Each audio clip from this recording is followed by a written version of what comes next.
नमस्कार विद्यार्थियों, मैं नवीन चौधरी संस्कार समृद्धि ऐप में आपका स्वागत करता हूं। जैसा कि आप टेस्ट दे रहे हैं और देख रहे हैं कि क्वेश्चंस आप किस तरीके से सॉल्व कर रहे हैं, क्या उनकी टेक्निक है, कितने समय में अपन को उनको सॉल्व करना चाहिए, ये सारी चीज़ें आपको पता होनी चाहिए। क्योंकि आपका जो प्रोग्राम है, मतलब एग्ज़ाम के अंदर पेपर देते वक्त अपने दिमाग के अंदर ये प्रोग्राम सेट करना है, अपनी घड़ी जो है वो कम से कम 10 से 15 मिनट आगे रखनी है। क्योंकि जो लास्ट के जो 15 मिनट बचेंगे आपके पास, वो 15 मिनट आपको डिसाइड कराएगी कि कौन सा क्वेश्चन है वो आपने छोड़ दिया, कौन सा आपका डाउट है और कौन सा आपका गलत जा रहा है। समझ में आ रही है बात? तो ये चीज़ें ध्यान रखिएगा, क्योंकि सिलेक्शन लेने के लिए एक चीज़ ये भी ज़रूरी है कि आपकी स्पीड, अगर आपकी स्पीड स्लो है तो हो सकता है कि आपके क्वेश्चंस पूरे नहीं होंगे, तो आप सीधा सा समझ रहे हो सिलेक्शन में वैसे ही नेगेटिव पॉइंट बन गया अपना। तो सबसे पहले अपन को ध्यान यही देना है कि अपना जो टाइम है वो 15 मिनट बचना चाहिए लास्ट के अंदर। क्वेश्चन नहीं आ रहा है उसको आप गोला नहीं करोगे, उसको आप क्रॉस कर दो। जिसमें डाउट है उसको आप ऐसे रिंग बना के गोला बना दो कि ये डाउटफुल है। जो आपको गलत लग रहा है ना कि यार ये मुझे नहीं आता, ऐसा उस पर क्वेश्चन मार्क कर दो, भाई कैसा हो सकता है ऐसा कुछ। तो कुछ अपनी ट्रिक बनाओ और उनके आधार पर पेपर सॉल्व करो। समझ में आ रही है बात? आपका टाइम खराब नहीं होगा, क्वेश्चंस के अंदर डिस्टर्बेंस नहीं होगा। दूसरी बात, जैसे आप है ना जो हमारा शीट भर रहे हो, भरते वक्त तुरंत क्वेश्चन के साथ में मार्किंग कर दीजिए आप लोग। आप सोचते रहोगे हाँ यार ये सॉरी है, इतने में गोला फिल, पर ध्यान रहे कि पहले में दूसरा, दूसरे में पहला है, तो आप क्वेश्चन गलत मत कर देना, क्योंकि स्टार्टिंग के 2 क्वेश्चन में गलत करते हैं बच्चे। समझ में आ रही है ना बात? तो ये चीज़ ध्यान रखिएगा। तो अब स्टार्ट करते हैं अपना क्वेश्चन। देखो ध्यान से सुनना। सबसे पहला क्वेश्चन आप लोगों के सामने डिस्प्ले पे होने जा रहा है।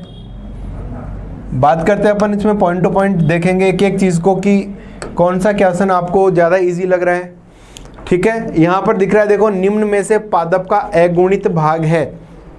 अब अगुणित की बात करते हैं। देखो ये जो चीज़ दिखाई दे रही है अगुणित, इसको बोला जाता है हैप्लॉइड। क्या बोला जाता है? हैप्लॉइड। हो सकता है कि पिछले वीडियो के अंदर आपको आवाज़ नहीं आई थी, साफ दिखाई नहीं दे रहा था, वो टेक्निकल एक इश्यू था, उसमें मैं भी कुछ नहीं कर सकता। मुझे भी बहुत दुख हुआ कि यार हमने इतनी मेहनत से हमारे बच्चों के लिए वीडियो बनाया और वो हम सही से आप लोगों के लिए पेश नहीं कर पाए। हमारी वजह या टेक्निकल कुछ भी हो, लेकिन आपको थोड़ा सा हर्ट हुआ। ठीक है, तो देखो इसको क्वेश्चन को ध्यान से सुनना है। हैप्लॉइड का मतलब होता है हाफ। देखो हैप्लॉइड का मतलब होता है हाफ। हाफ का मतलब होता है आधा, 1/2।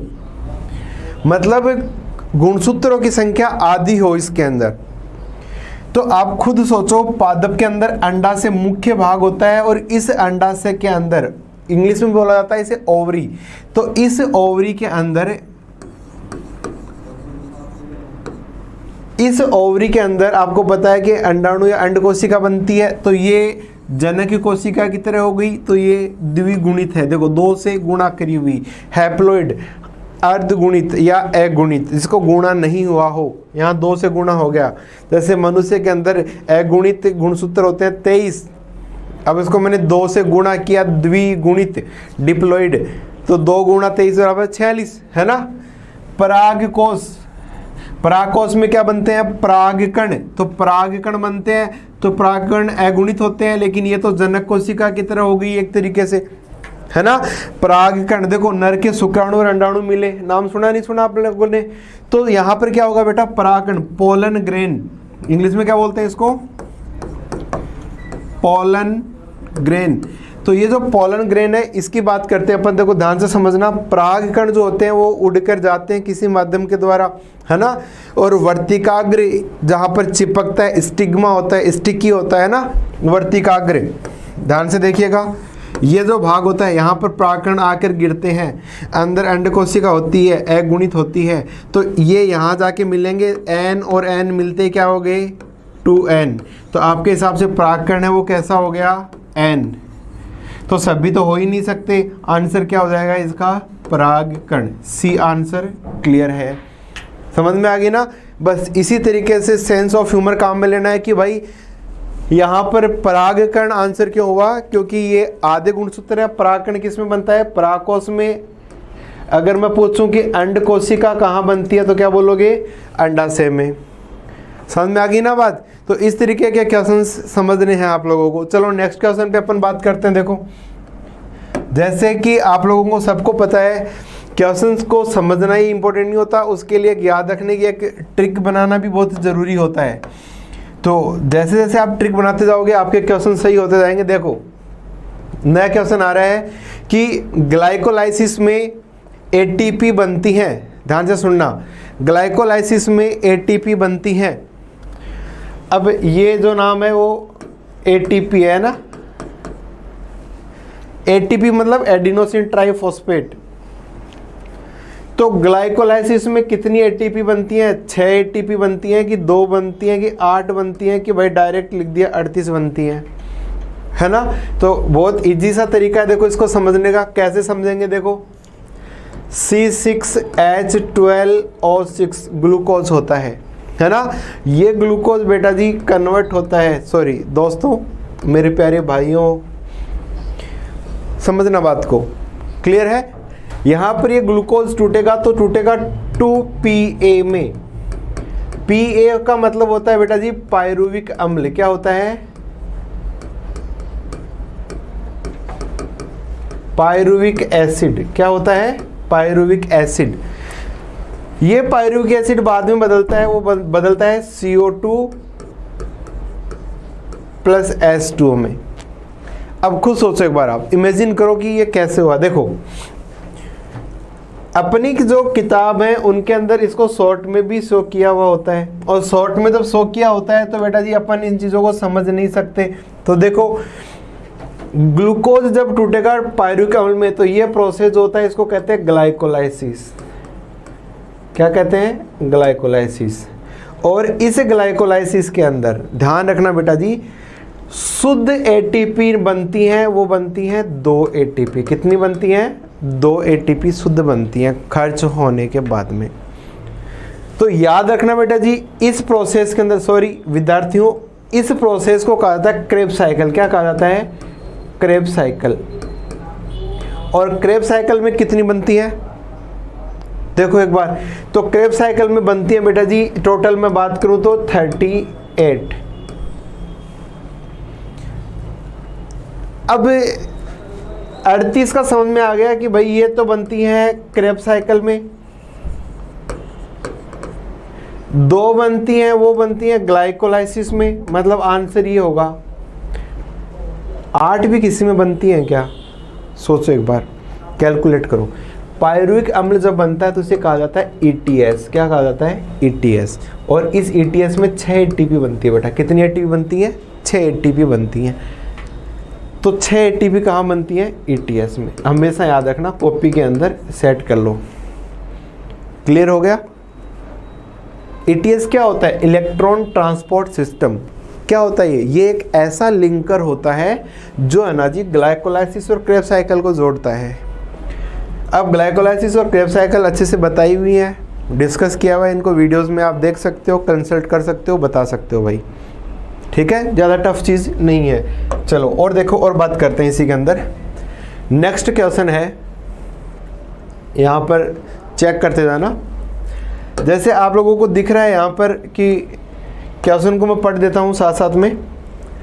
समस्थितिकता से संबंधित मस्तिष्क का भाग है। देखो समस्थितिकता से संबंधित मस्तिष्क का, मस्तिष्क का मतलब है यहाँ पर किसकी बात हो रही है? ब्रेन की बात हो रही है। समस्थितिकता मतलब होता है समान स्थिरता। टेम्परेचर की बात कर लीजिए, वाटर रेगुलेशन की बात कर लीजिए, क्योंकि बॉडी में पानी होगा तो ही उसको मेंटेन किया जाएगा बेटा जी, है ना। तो एज ए स्टूडेंट समझना इस बात को, बहुत फोकस करना। हमारी बॉडी के अंदर आप लोगों से मैं पूछूं कि तापमान जो नियंत्रण है वो कैसे होता है, तो 2 ही वजह होती है। एक तो पानी द्वारा, समझ में आ रही है, और दूसरा किसके द्वारा? तो अपन बोल देंगे हॉर्मोन्स के द्वारा। क्यों? हॉर्मोन्स है वो मेटाबॉलिक रिएक्शंस बढ़ा देंगे, टेम्परेचर बढ़ेगा ना। तो बेटा जी एक कोई ऐसा हार्मोन हो दोस्तों, ऐसा कोई हार्मोन हो जो पानी से संबंधित हो, है ना, तो उसका नाम है ADH। क्या नाम है उसका? ADH, anti diuretic hormone. इसे ही कहा जाता है वैसोप्रेसिन। क्या कहा जाता है? वैसोप्रेसिन। वेसल्स को प्रेस कर देता है, वेसल्स को प्रेस कर देगा ना, दबा देगा, ब्लड का फ्लो कम हो जाएगा, फ्लो कम होगा तो प्रेशर कम होगा, मतलब क्या होगा, एक तरीके से मूत्र का निर्माण कम होगा। तो डायबिटीज़ में यही तो होता है, ये एडीएच है वो कम हो जाता है, कम होने से मूत्र ज़्यादा बनता है, पॉलीयूरिया बोलते हैं। तो बेटा जी या मेरे भाई लोगों, सॉरी बुरा मत मानिएगा, एज ए टीचर ये वर्ड निकलता है और यही बोलने का हक बनता है भाई। उम्र मायने नहीं रखती है, सीखने और सिखाने की कोई उम्र नहीं होती है, जिसका जैसा दर्जा है उसी दर्जा दीजिए। कोई लड़की है लड़का है वो 18 साल में अगर मान लो पेरेंट्स बनते हैं तो आप क्या उनको, उनके बच्चे चाचा के जो भाई के बच्चे हैं वो चाचा नहीं बोलेंगे क्या, है ना। तो ऐसा दिमाग में मत रखिएगा, क्योंकि इतिहास वही रचते हैं जो हर चीज़ में इति रखते हैं। समझ में आ रही है बात, क्लियर कर लीजिए, लिमिट्स नहीं होनी चाहिए। तो मेरा यहाँ पर आप लोगों को यही बताना है कि जितना आप कर सकते हो ना दबा के कीजिए, मेहनत, है ना, एग्ज़ाम से रिलेटेड। तो यहाँ पर क्या नाम आ रहा है, समस्तिष्कता में प्रमस्तिष्क, प्रमस्तिष्क की हाइपोथैलेमस की अनुमस्तिष्क की मेडुला। अब तुम्हें बता रखा है कि एडीएच हार्मोन निकलता है, वो कहाँ से निकलता है, प्रमस्तिष्क। और इस प्रमस्तिष्क के अंदर भी एक नाम सुना है सबने, कौन सा, हाइपोथैलेमस। क्या नाम सुना है, हाइपोथैलेमस। तो आंसर क्या होगा इसका, हाइपोथैलेमस। हाइपोथैलेमस वो भावनाओं से संबंधित भाग होता है। आप अपन अल्कोहल वगैरह पीते हैं, अल्कोहल वगैरह जो होता है ना वो किसको प्रभावित करता है, एडीएच हार्मोन को। जैसे ही अल्कोहल पिया एडीएच हार्मोन है वो निकलना कम हो जाता है, कम हुआ और अनाजी मूत्र त्याग बढ़ जाता है। इसीलिए शराब पीने के बाद में अनाजी पेशाब ज़्यादा लगता है या नहीं है, समझिएगा ये चीज़ें, बहुत सेंस ऑफ ह्यूमर वाली बात है। चलो अगला क्वेश्चन है, देखो ये रहा, जो लास्ट जो अपन ने क्वेश्चन बनाया था उसी पे ही पूरा आधारित क्वेश्चन है, बस फ़र्क इतना सा है कि समझना क्या है, डायबिटीज़ इंसिपिडिस संबंधित है, फ़र्क है। चलो देखो डिस्कस करते हैं। जो डायबिटीज़ जो होती है, डायबिटीज़ जो है वो दो प्रकार की होती है, क्लियर है। एक होती है फर्स्ट टाइप की, एक होती है सेकंड टाइप की। इसको बोला जाता है डायबिटीज़ इंसिपिडिस, इसको बोला जाता है डायबिटीज़ मेलाइटस। डायबिटीज़ इंसिपिडिस, यहाँ पर DI की बात हो रही है, डायबिटीज़ इंसिपिडिस। ये कब होती है, जब हमारी बॉडी के अंदर ADH हार्मोन, कौन सा हार्मोन, ADH हार्मोन कम हो जाता है, तो हमारी बॉडी के अंदर मूत्र ज़्यादा बढ़ने से मूत्र की मात्रा बढ़ जाती है। मूत्र की मात्रा बढ़ने को कहा जाता है पॉलीयूरिया। क्या कहा जाता है बेटा जी, पॉलीयूरिया। समझना ध्यान से।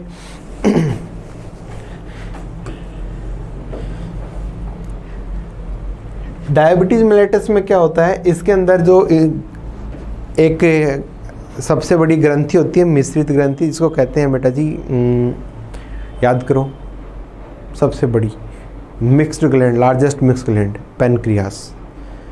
पेनक्रियास को हिंदी में बोलते हैं अग्नाशय।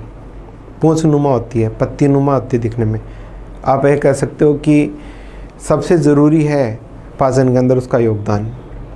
समझ में आ रही है ना बात। चलो, तो पेनक्रियाज के अंदर सबसे ज़्यादा 80% जो सेल्स होती है बीटा सेल्स, और उन बीटा सेल से निकलता है उस हार्मोन को कहते हैं इंसुलिन। क्या कहते हैं बेटा जी, इंसुलिन। क्या कहते हैं दोस्तों, इंसुलिन। सॉरी आप लोग बुरा मत मानिएगा, हमने बेटा जी बोला है तो बेटा जी वर्ड ही निकलता है, कभी ऑफलाइन के अंदर कभी ज़रूरत नहीं पड़ी, ठीक है। दोस्तों बोलने से क्या है कि थोड़ा सा एक संबंध टूट जाता है टीचर और स्टूडेंट का, तो डिस्टर्बेंस होता है। तो इंसुलिन, अब इंसुलिन की अगर कमी हो जाएगी तो क्या होगा, हमारे ब्लड में शुगर की मात्रा, है ना, ब्लड शुगर क्या हो जाएगी, बढ़ जाएगी। ब्लड में ग्लूकोज क्या हो जाएगा, बढ़ जाएगा, जिससे डायबिटीज़ मेलाइटस हो जाता है। डायबिटीज मेलाइटस होने से मूत्र जो होता है ना, मूत्र वो मीठा हो जाता है, मतलब उसमें ग्लूकोज की, अब ये नहीं कहा सर हमने चख के थोड़ी देखा, नहीं, सैम्पलिंग होती है ना, तो उसके अंदर ग्लूकोज की मात्रा ज़्यादा दिखती है, मूत्र मीठा। सुबह देखोगे तो उसमें चींटियाँ लगी हुई दिखती हैं आप लोगों को। हाँ ऐसा होता है, एक एक्सेलिटी है। तो ये होता है डायबिटीज़ मेलिटस का। तो यहाँ पर क्या पूछा है, इंसिपिडिस। तो क्या होता है, किससे संबंधित है, क्या इंसुलिन से संबंधित है, नहीं है। एड्रेनालिन से है, नहीं है। ऑक्सीटोसिन से है, नहीं। आंसर क्या होगा, वेसोप्रेसिन। क्यों, क्योंकि एडीएच का दूसरा नाम ही है, क्या नाम है, वेसोप्रेसिन। याद रख लोगे ना। चलो नेक्स्ट क्वेश्चन देखो, डिस्कस करते हैं। 95, ये भी अच्छा सेंस ऑफ ह्यूमर वाला क्वेश्चन है, जो जितना समझेगा उसका उतना ही सही जवाब देगा। देखिएगा एक बार, पित्तपिंड से स्रावित होने वाला हार्मोन है। अब पित्तपिंड क्या होता है, जस्ट इमेजिन, सोचो एक बार, पित्तपिंड क्या होता है। तो देखो, अंडाशय में पाया जाता है। ये किस में मिलता है, अंडाशय में, तो ओवरी का भाग है। तो देखिएगा ध्यान से, ओवरी में मिलता है ये, ठीक है। और बात करते हैं, इसको कहा जाता है Cl, क्या कहा जाता है, Cl, कॉर्पस ल्यूटियम, क्या कहा जाता है, कॉर्पस ल्यूटियम। क्लियर हो गया। ये जो कॉर्पस ल्यूटियम जो होता है ये पीले रंग का होता है, और इससे जो हार्मोन निकलते हैं वो कुछ विशेष हार्मोन निकलते हैं जिनका अपन अभी जिक्र करेंगे। सबसे पहले जो निकलता है वो हार्मोन होता है इसके अंदर प्रोजेस्टेरोन। सबसे खास जो नाम होता है वो होता है प्रोजेस्टेरोन। ध्यान से समझना, बहुत इंपॉर्टेंट बात है। प्रोजेस्टेरोन के बाद में दूसरा जो निकलता है वो निकलता है इसी से रिलैक्सिन। कौन सा निकलता है, रिलैक्सिन। और थोड़ा बहुत मात्रा में, बहुत कम मात्रा में निकलता है इससे नर हार्मोन भी। तो जब प्रोजेस्टेरोन निकलना कम हो जाता है इससे परमानेंट, तब ये नर हार्मोन थोड़ा बहुत बढ़ जाता है। बढ़ जाने के कारण फीमेल्स में क्या होता है, आपने देखा होगा ना, दाढ़ी मूंछ से आनी स्टार्ट हो जाती है, यानी बोलते हैं ना हार्मोनल इम्बैलेंस। पर ये अपनों किताबों में नहीं लिखा था, इसलिए अपन कभी सुना ही नहीं होता इनका। अब हायर स्टडीज़ अगर करोगे तब आपको पता रहेगा ऐसा ऐसा भी होता है। तो इनमें से है ना जी, स्रावित होने वाला हार्मोन है, मतलब यहाँ पर मुख्य हार्मोन है। नाम सारे ही हैं यहाँ पे, अगर ऑल होता तो बात अलग होती, अपन सोचते हैं, है या नहीं है। लेकिन यहाँ पर मुख्य हार्मोन का, तो मैंने मुख्य कौन सा बोला था, प्रोजेस्टेरोन। तो यहाँ पर जो आंसर होगा वो क्या होगा, प्रोजेस्टेरोन होगा। एस्ट्रोजन हार्मोन, एस्ट्रोजन क्या होता है जानते हो ना सारे, समझ में आ रही है बात। चलो, तो एस्ट्रोजन और प्रोजेस्टेरोन में फ़र्क याद रखना। प्रोजेस्टेरोन जो होता है ना, इसी को कहा जाता है, एक नाम दिया जाता है उसको, कि गर्भाशय की दीवार को मोटा करने वाला हार्मोन होता है। मतलब प्रेगनेंसी जो होती है उसको मेंटेनिंग हार्मोन कहा जाता है, प्रेगनेंसी को बनाए रखने वाला। क्योंकि गर्भाशय का जो स्तर है वो मोटा रहेगा, एंडोमेट्रियम, तभी तो बेटा जी वहाँ पे इम्प्लांटेशन बेहतर होगा, भ्रूण चिपका रहेगा, वरना एबॉर्शन हो जाएगा, है या नहीं है। तो प्रेगनेंसी तब तक मेंटेन रहेगी जब तक कौन रहेगा, जब तक ना प्रोजेस्टेरोन हार्मोन रहेगा। बात समझ में आई ना, बस। तो इसी तरीके से क्वेश्चन है, आप देखते जाइए। यहाँ पर एक नया सेंस ऑफ ह्यूमर वाला क्वेश्चन दिया है, देखो। पराध्वनि जो होती है वो प्रयुक्त किस में होती है, इनमें से ये चार आपको मेडिकल इंस्ट्रूमेंट बताएं, इनमें से आपको बताना है कि कौन सा आंसर होगा।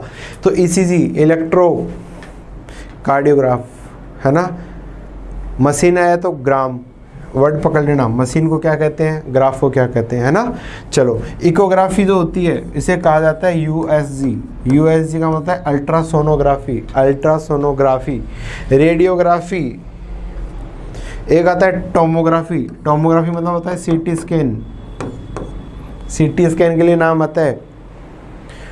तो इनमें से आंसर क्या होगा, देखो, इन सब के अंदर एकमात्र ये कैसी होती है जिसके अंदर पराध्वनियाँ यूज़ होती हैं, बताने की ज़रूरत ही नहीं है आपको। रेडियोग्राफी में एक्सरे होती हैं, सीटी स्कैन के अंदर क्या होती है, कॉम्पैक्ट में होती है।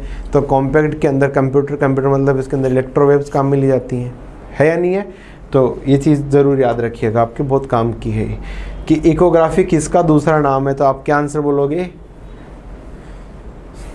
आंसर बोलोगे आप इकोग्राफी यूएसजी का दूसरा नाम है, ठीक है। चलो नेक्स्ट देखो, स्वस्थानीय संरक्षण का भाग नहीं है।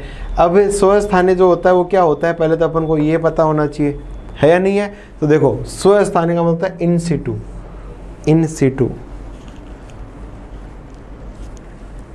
भाग नहीं है, इन सिटू का भाग नहीं है। अब इन सिटू का मतलब क्या होता है, यहाँ पर नहीं पूछ लिया तो रिजर्व, जीवमंडल, राष्ट्रीय उद्यान, अभयारण्य, ये सब भाग हैं। आंसर चिड़ियाघर इसका भाग नहीं है। अगर इसकी जगह नाम आ जाता सीधा साधा उद्यान, गार्डन नाम आ जाता तो भी सही था। इसकी जगह एक्वेरियम आ जाता, एक्वेरियम अगर नाम आ जाता तो वो भी सही होता। समझ में आ रही है। या कोई छोटा सा तालाब नाम आ जाता, कोई छोटा सा तालाब है कीचड़ वाला, तो भी यही होता स्वस्थ थाने के अंदर। चिड़ियाघर, उद्यान, एक्वेरियम और इसका तालाब भाग है, ये सारे इन सिटू का भाग नहीं है।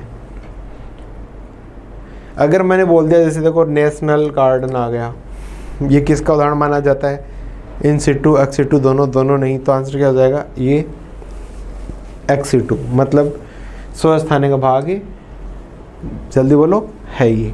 ठीक है, चलो, तो ये उदाहरण आप लिख सकते हो कि स्वस्थ थाने के अंदर एक्स सिटू के कौन कौन से हैं और इन सिटू के कौन कौन से उदाहरण हैं। एक ही क्वेश्चन के अंदर दोनों चीज़ें क्लियर हो गई। चलो अब देखो 98 का क्वेश्चन देखिए, गेंडा का क्वेश्चन है। बहुत ही नाम प्यारा है ना, सब लोगों ने बहुत बार सुना भी होगा इसको। डिस्कस करते हैं, गेंडा क्या है?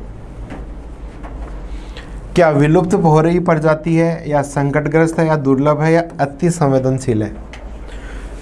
सर ये हमने बहुत बार पढ़ा है, हमें याद ही नहीं होता, हम भूल जाते हैं इसको, क्योंकि इसके अंदर बहुत सारे नाम आते हैं जानवरों के, उल्टे सीधे नाम आते हैं। तो याद रखना सबसे बेस्ट तरीका, देखो गेंडा क्या है, एक याद रखना, ये अभी संकट में है। किस में है? संकट में।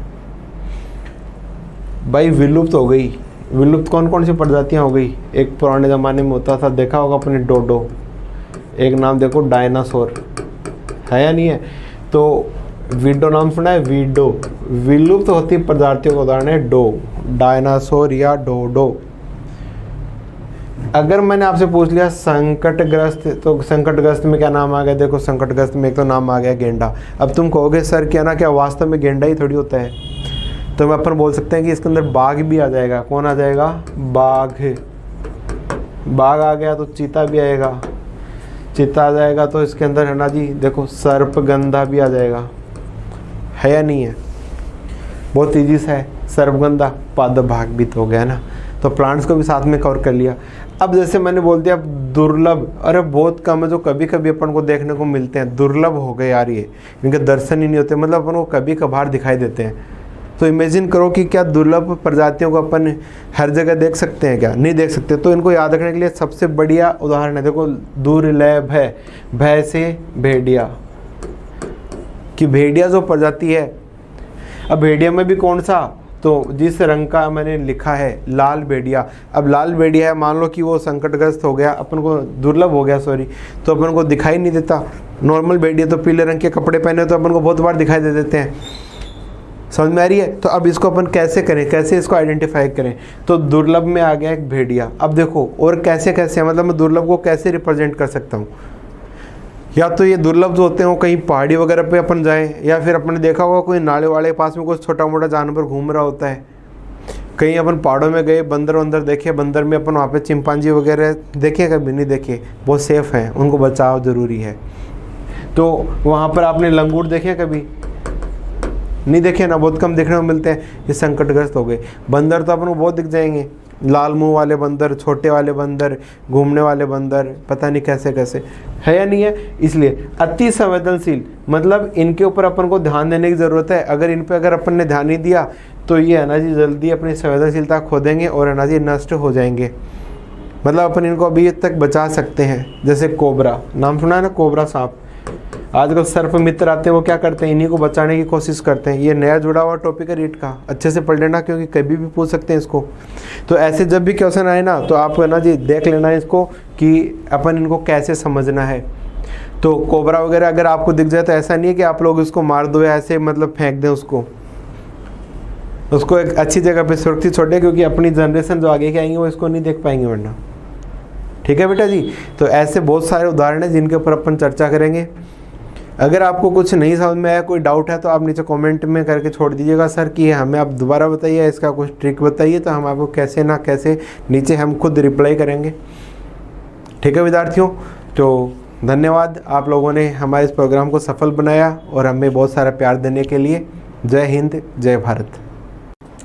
नमस्कार दोस्तों, आपका स्वागत है संस्कृत समृद्धि क्लासेज में।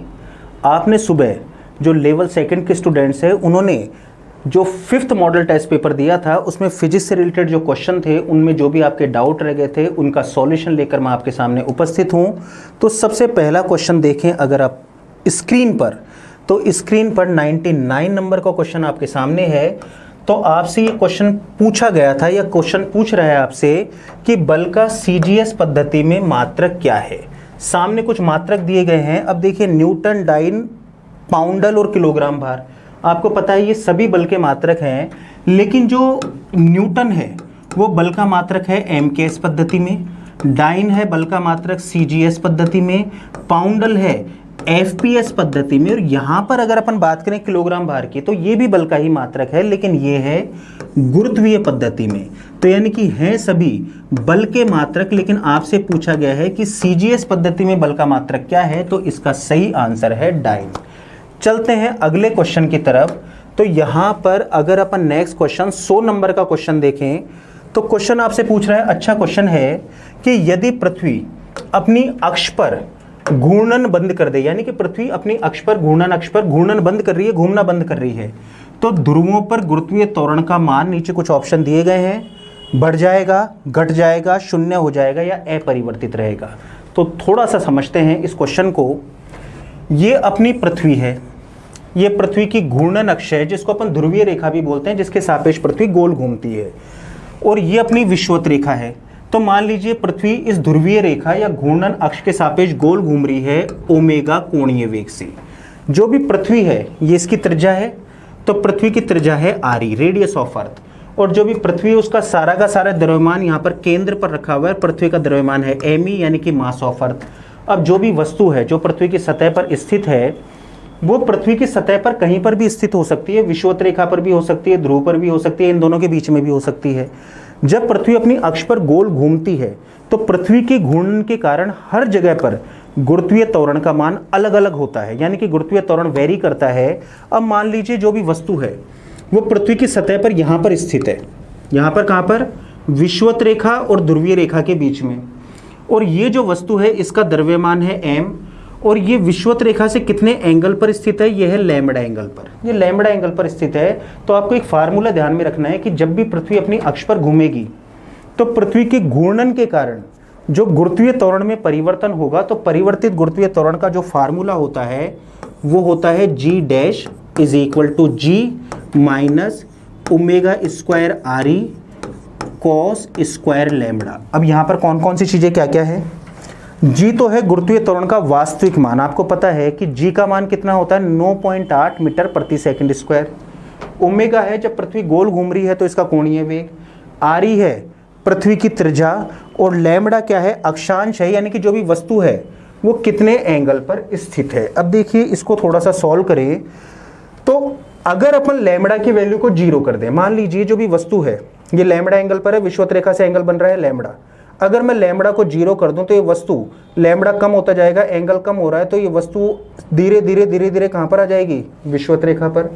तो अगर मैं कंडीशन ये डालूं कि यदि lambda is equal to 0 degree है, तो जैसे ही मैं लैम्बडा को 0 डिग्री रखूंगा, जैसे ही मैंने 0 डिग्री रखा तो वस्तु कहाँ पर स्थित है, विषुवत रेखा पर, यानी कि वस्तु स्थित है कहाँ पर, विषुवत रेखा पर, तो वस्तु विषुवत रेखा पर स्थित है। अब देखिए ध्यान दीजिए, तो अगर मैं यहाँ पर लैम्बडा की वैल्यू 0 रख दूँ तो cos 0 अपनी वैल्यू कितनी पकड़ेगा, 1, तो ये स्टेप तो 1 हो जाएगा, और जैसे ही लैम्बडा की वैल्यू 0 रखूँगा तो ये गुरुत्वीय त्वरण हो जाएगा विषुवत रेखा पर, और विषुवत रेखा पर गुरुत्वीय त्वरण का मान कितना आएगा, मैं यहाँ पर लिख देता हूँ विषुवत रेखा पर, तो विषुवत रेखा पर गुरुत्वीय त्वरण का मान आएगा g minus omega square R ई, ये रहा, यानी कि विषुवत रेखा पर गुरुत्वीय त्वरण का मान ये है।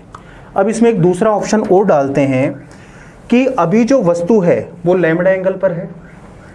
अब मान लीजिए अपन लैम्बडा की वैल्यू रख रहे हैं 90 डिग्री, तो जैसे ही 90 डिग्री रखेंगे तो ये एंगल बढ़ता जाएगा बढ़ता जाएगा बढ़ता जाएगा, और जैसे ही 90 डिग्री होगा तो ये वस्तु कहाँ पर आ जाएगी, ध्रुव पर, ये ध्रुव पर आ जाएगी। तो अगर अपन नेक्स्ट कंडीशन डालें कि यदि लैम्बडा बराबर 90 डिग्री है, तो अगर लैम्बडा बराबर 90 डिग्री है तो वस्तु कहाँ पर स्थित है, ध्रुव पर स्थित है।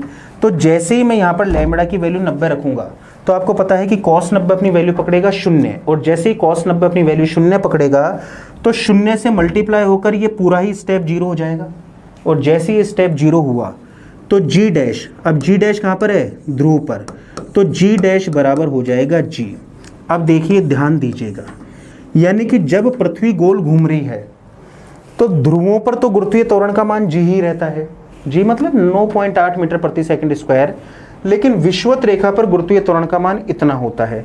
अब ये जो विषुवत रेखा है इसके फार्मूले में तो ओमेगा आ रहा है, ओमेगा मतलब पृथ्वी का कोणीय वेग, लेकिन ध्रुव का जो फार्मूला है उसमें ओमेगा आ ही नहीं रहा, इसमें तो जी है सिंपल।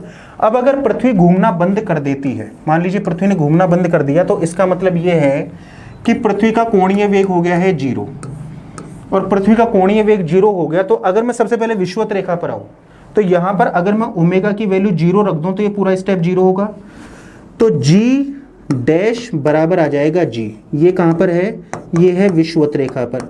यानी कि अगर पृथ्वी अपनी अक्ष पर घूमना बंद कर दे तो विषुवत रेखा पर गुरुत्वीय त्वरण का मान जी हो जाएगा, यानी कि गुरुत्वीय त्वरण बढ़ गया है।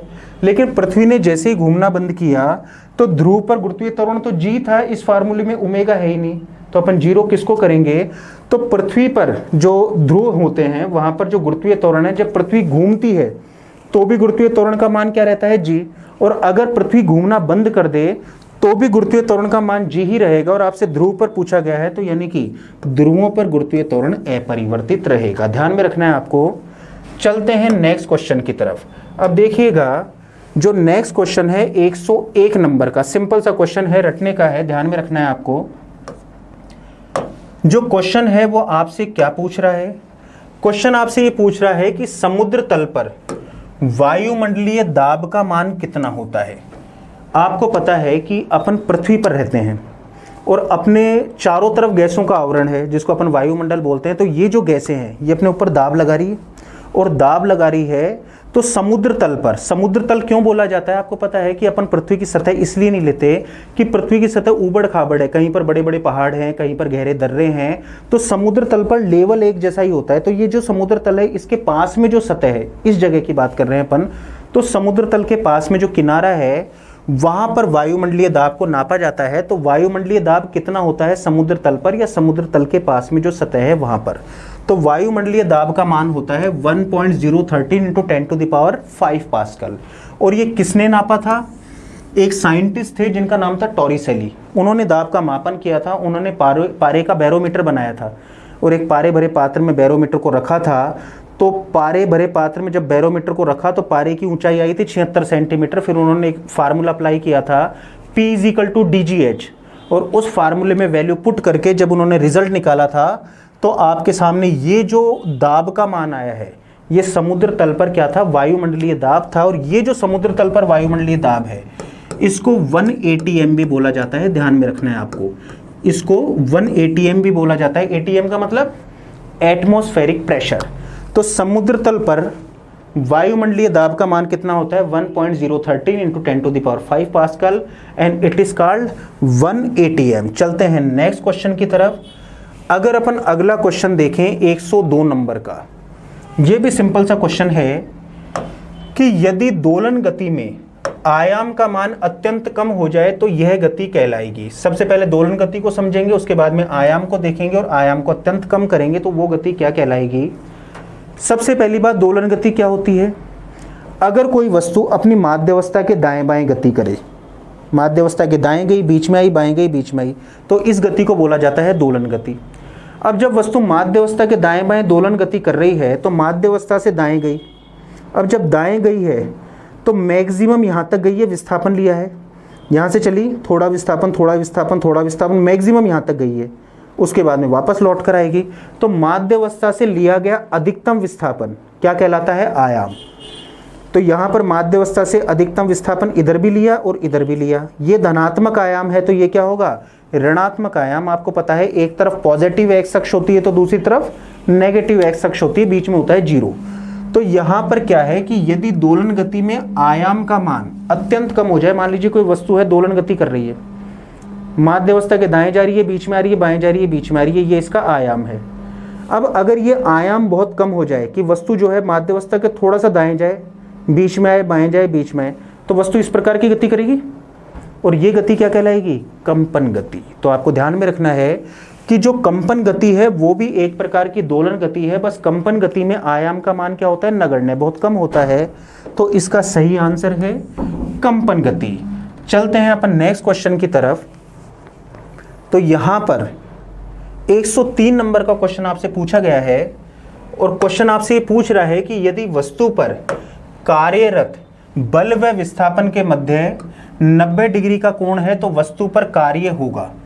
यदि बल और विस्थापन के बीच में 90 डिग्री का कोण बना दिया जाए तो कार्य कितना होगा। आपको पता है कि जो भी कार्य है उसका सामान्य सूत्र होता है। मान लीजिए कोई वस्तु है, इस वस्तु पर आपने बल लगाया, इधर ये बल है, और वस्तु ने विस्थापन लिया, इधर ये विस्थापन है, और बल और विस्थापन के बीच में कोण बना हुआ है थीटा।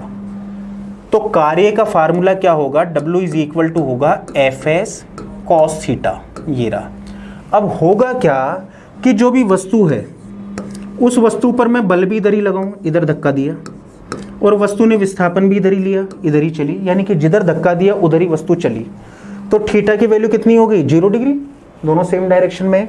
तो जैसे मैं यहाँ पर थीटा की वैल्यू 0 डिग्री रखूंगा तो cos 0 डिग्री अपनी मैक्सिमम वैल्यू पकड़ेगा 1, और LHS मैक्सिमम हो गया तो RHS को भी मैक्सिमम होना पड़ेगा। अब ये चीज तो हो गई 1, तो W इज इक्वल टू केवल Fs आएगा, और W is equal to Fs का मतलब कार्य इज इक्वल टू बल गुणा विस्थापन। ये अधिकतम धनात्मक कार्य है, ये तो है अधिकतम धनात्मक कार्य कब, 0 डिग्री के एंगल पर। लेकिन 0 डिग्री का एंगल नहीं है, 90 डिग्री का एंगल पूछा गया है आपसे। तो अब अगर अपन यहाँ पर थीटा की वैल्यू कितनी रख दें, थीटा की वैल्यू रख दें 90 डिग्री, तो यदि थीटा इज इक्वल टू क्या है, 90 डिग्री, तो आपको पता है कि जो भी cos 90 डिग्री है वो अपनी मिनिमम वैल्यू लेगा कितनी, 0। तो जैसे यहाँ पर 0 आएगा तो 0 से मल्टीप्लाई होकर ये पूरा ही 0 हो जाएगा, और पूरा ही 0 हो जाएगा तो W इज इक्वल टू आ जाएगा 0, यानी कि ये क्या है, ये है शून्य कार्य की स्थिति। तो यदि किसी वस्तु पर बल व विस्थापन के मध्य 90 डिग्री का कोण बन जाए तो वस्तु पर कार्य कितना होगा, 0। तो यहाँ पर सही आंसर क्या है, C। बढ़ते हैं नेक्स्ट क्वेश्चन की तरफ। तो जो नेक्स्ट क्वेश्चन है 104 नंबर का क्वेश्चन आपसे पूछ रहा है, सिंपल सा क्वेश्चन है, ये भी एग्जाम में जनरली पूछा जाता है। क्वेश्चन ये पूछ रहा है कि 50 डिग्री सेंटीग्रेड में कितने फ़ारेनहाइट होंगे, यानी कि आपको टेम्परेचर दिया गया है सेंटीग्रेड या सेल्सियस में, और आपको कन्वर्ट करना है किसमें, फ़ारेनहाइट में। थोड़ा समझते हैं, करते हैं। जो भी डिग्री सेंटीग्रेड है, आपको पता है कि डिग्री सेंटीग्रेड के अंदर जो भी जल है उसका गलनांक कितना होता है, गलनांक होता है 0 डिग्री सेंटीग्रेड। और आपको ये भी पता है कि जो क्वथनांक है डिग्री सेंटीग्रेड पैमाने में, जल का क्वथनांक कितना होता है, ये होता है कितना, 100 डिग्री सेंटीग्रेड। अब अगर अपन डिग्री सेंटीग्रेड की बात करें तो डिग्री सेंटीग्रेड में गलनांक और क्वथनांक, इन दोनों के बीच में कितने का अंतर है, 100 का। तो यहाँ पर अगर मैं अंतर देखूं तो यहाँ पर अंतर है कितने का, यहाँ पर अंतर है 100 का। अब अपन आते हैं किस पर, डिग्री फ़ारेनहाइट पैमाने में। फ़ारेनहाइट नाम के साइंटिस्ट ने बनाया था ये। तो फ़ारेनहाइट पैमाना क्या बोलता है, इसको बोला जाता है डिग्री फ़ारेनहाइट, डिग्री F से लिखते हैं। तो डिग्री फ़ारेनहाइट पैमाने में फ़ारेनहाइट नाम के साइंटिस्ट ने बनाया था। तो जल का अगर अपन गलनांक देखें तो जल का गलनांक आपको पता है फ़ारेनहाइट पैमाने के अंदर गलनांक होता है 32 डिग्री फ़ारेनहाइट। और अगर अपन जल का क्वथनांक देखें तो जल का क्वथनांक होता है 212 डिग्री फ़ारेनहाइट।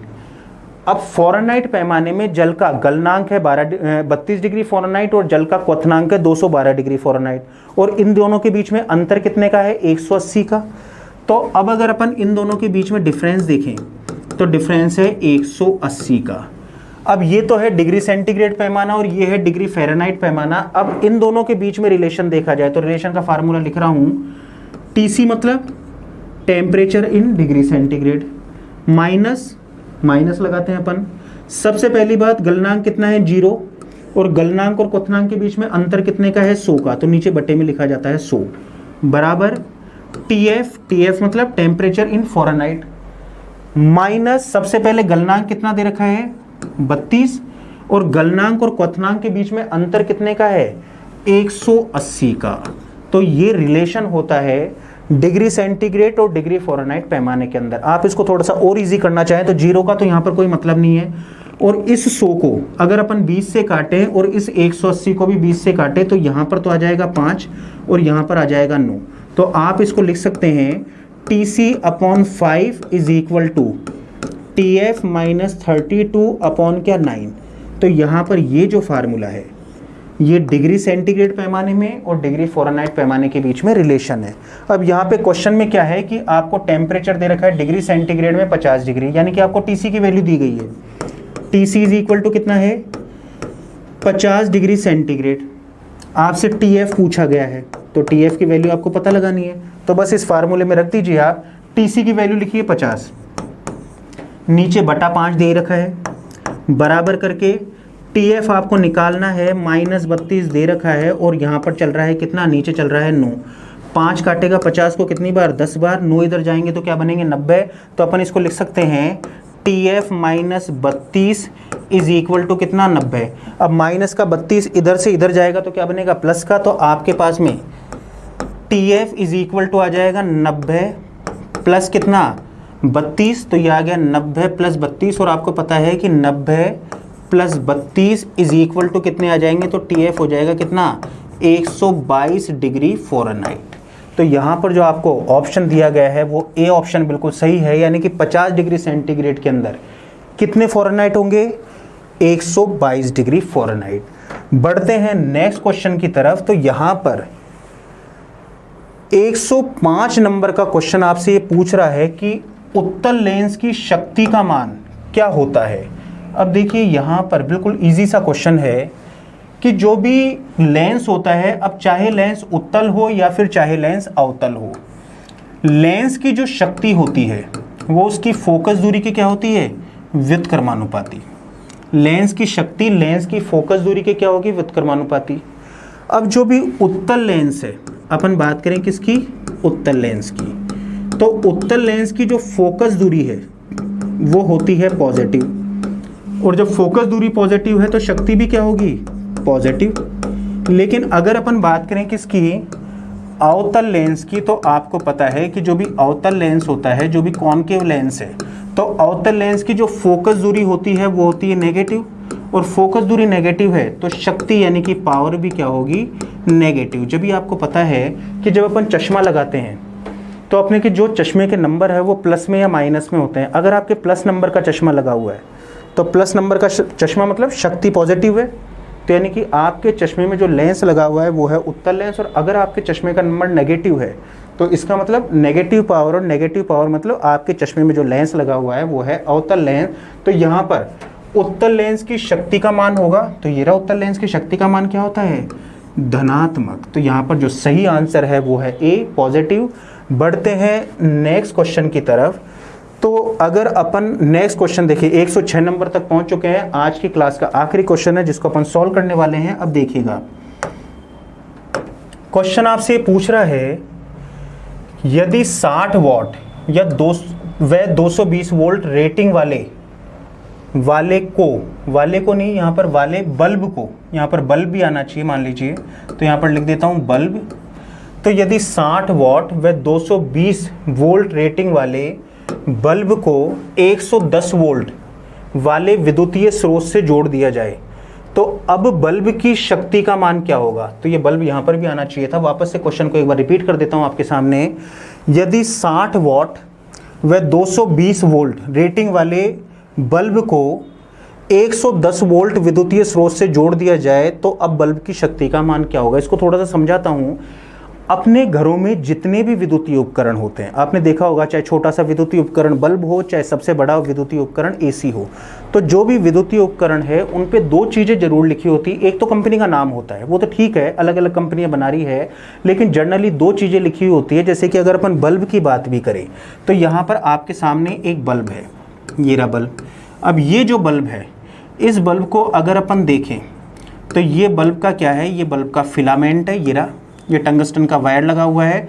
और बल्ब के टॉप पर अगर अपन देखें तो आपको कुछ इन्फॉर्मेशन मिलेगी। मान लीजिए सबसे पहले लिखा हुआ है क्या, कंपनी का नाम, सूर्या नाम की कंपनी ने बनाया है। उसके बाद में लिखा हुआ है क्या, 60 वॉट, और उसके नीचे लिखा हुआ है क्या, 220 वोल्ट, जैसे लिखा हुआ है। तो इसका मतलब क्या है, इसका मतलब ये है कि इस बल्ब के दोनों टर्मिनलों पर जब 220 वोल्ट का पोटेंशियल डिफरेंस लगा दिया जाएगा, विभवांतर लगा दिया जाएगा, यानी कि पोटेंशियल डिफरेंस जिसको अपन वोल्टेज भी बोलते हैं, जनरली तो 220 वोल्ट का जब पोटेंशियल डिफरेंस यानी कि विभवांतर लगा दिया जाएगा तो ये आपको शक्ति प्रदान करेगा 60 वाट की। यानी कि इसका मतलब क्या है कि जो भी बल्ब है उसके 2 टर्मिनल है, इन दोनों टर्मिनलों पर आप जब 220 वोल्ट का विभवांतर लगाएंगे तो ये आपको 60 वाट की शक्ति देगा।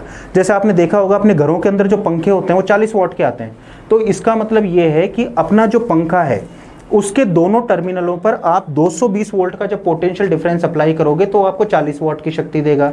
तो अपने इंडिया में होता क्या है, जितने भी इलेक्ट्रॉनिक इक्विपमेंट है वो सब 220 वोल्ट पर काम करने के लिए बनाए जाते हैं। यानी कि अपने घरों के अंदर जो डोमेस्टिक वोल्टेज आ रहा है वो है 220 वोल्ट। अब आप चाहे एसी को उठाइए, आप फ्रिज को उठाइए, आप माइक्रोवेव को उठाइए या आप चाहे बल्ब को उठाइए, सब कितने वोल्टेज पर काम करने के लिए बने हैं, 220 वोल्ट पर। अब जैसे कि अगर अपन 1.5 टन के एसी की बात करें तो उसकी शक्ति कितनी होती है, लगभग 1700 वाट, लेकिन वो भी कितने वोल्टेज पर काम करता है, 220 वोल्ट पर।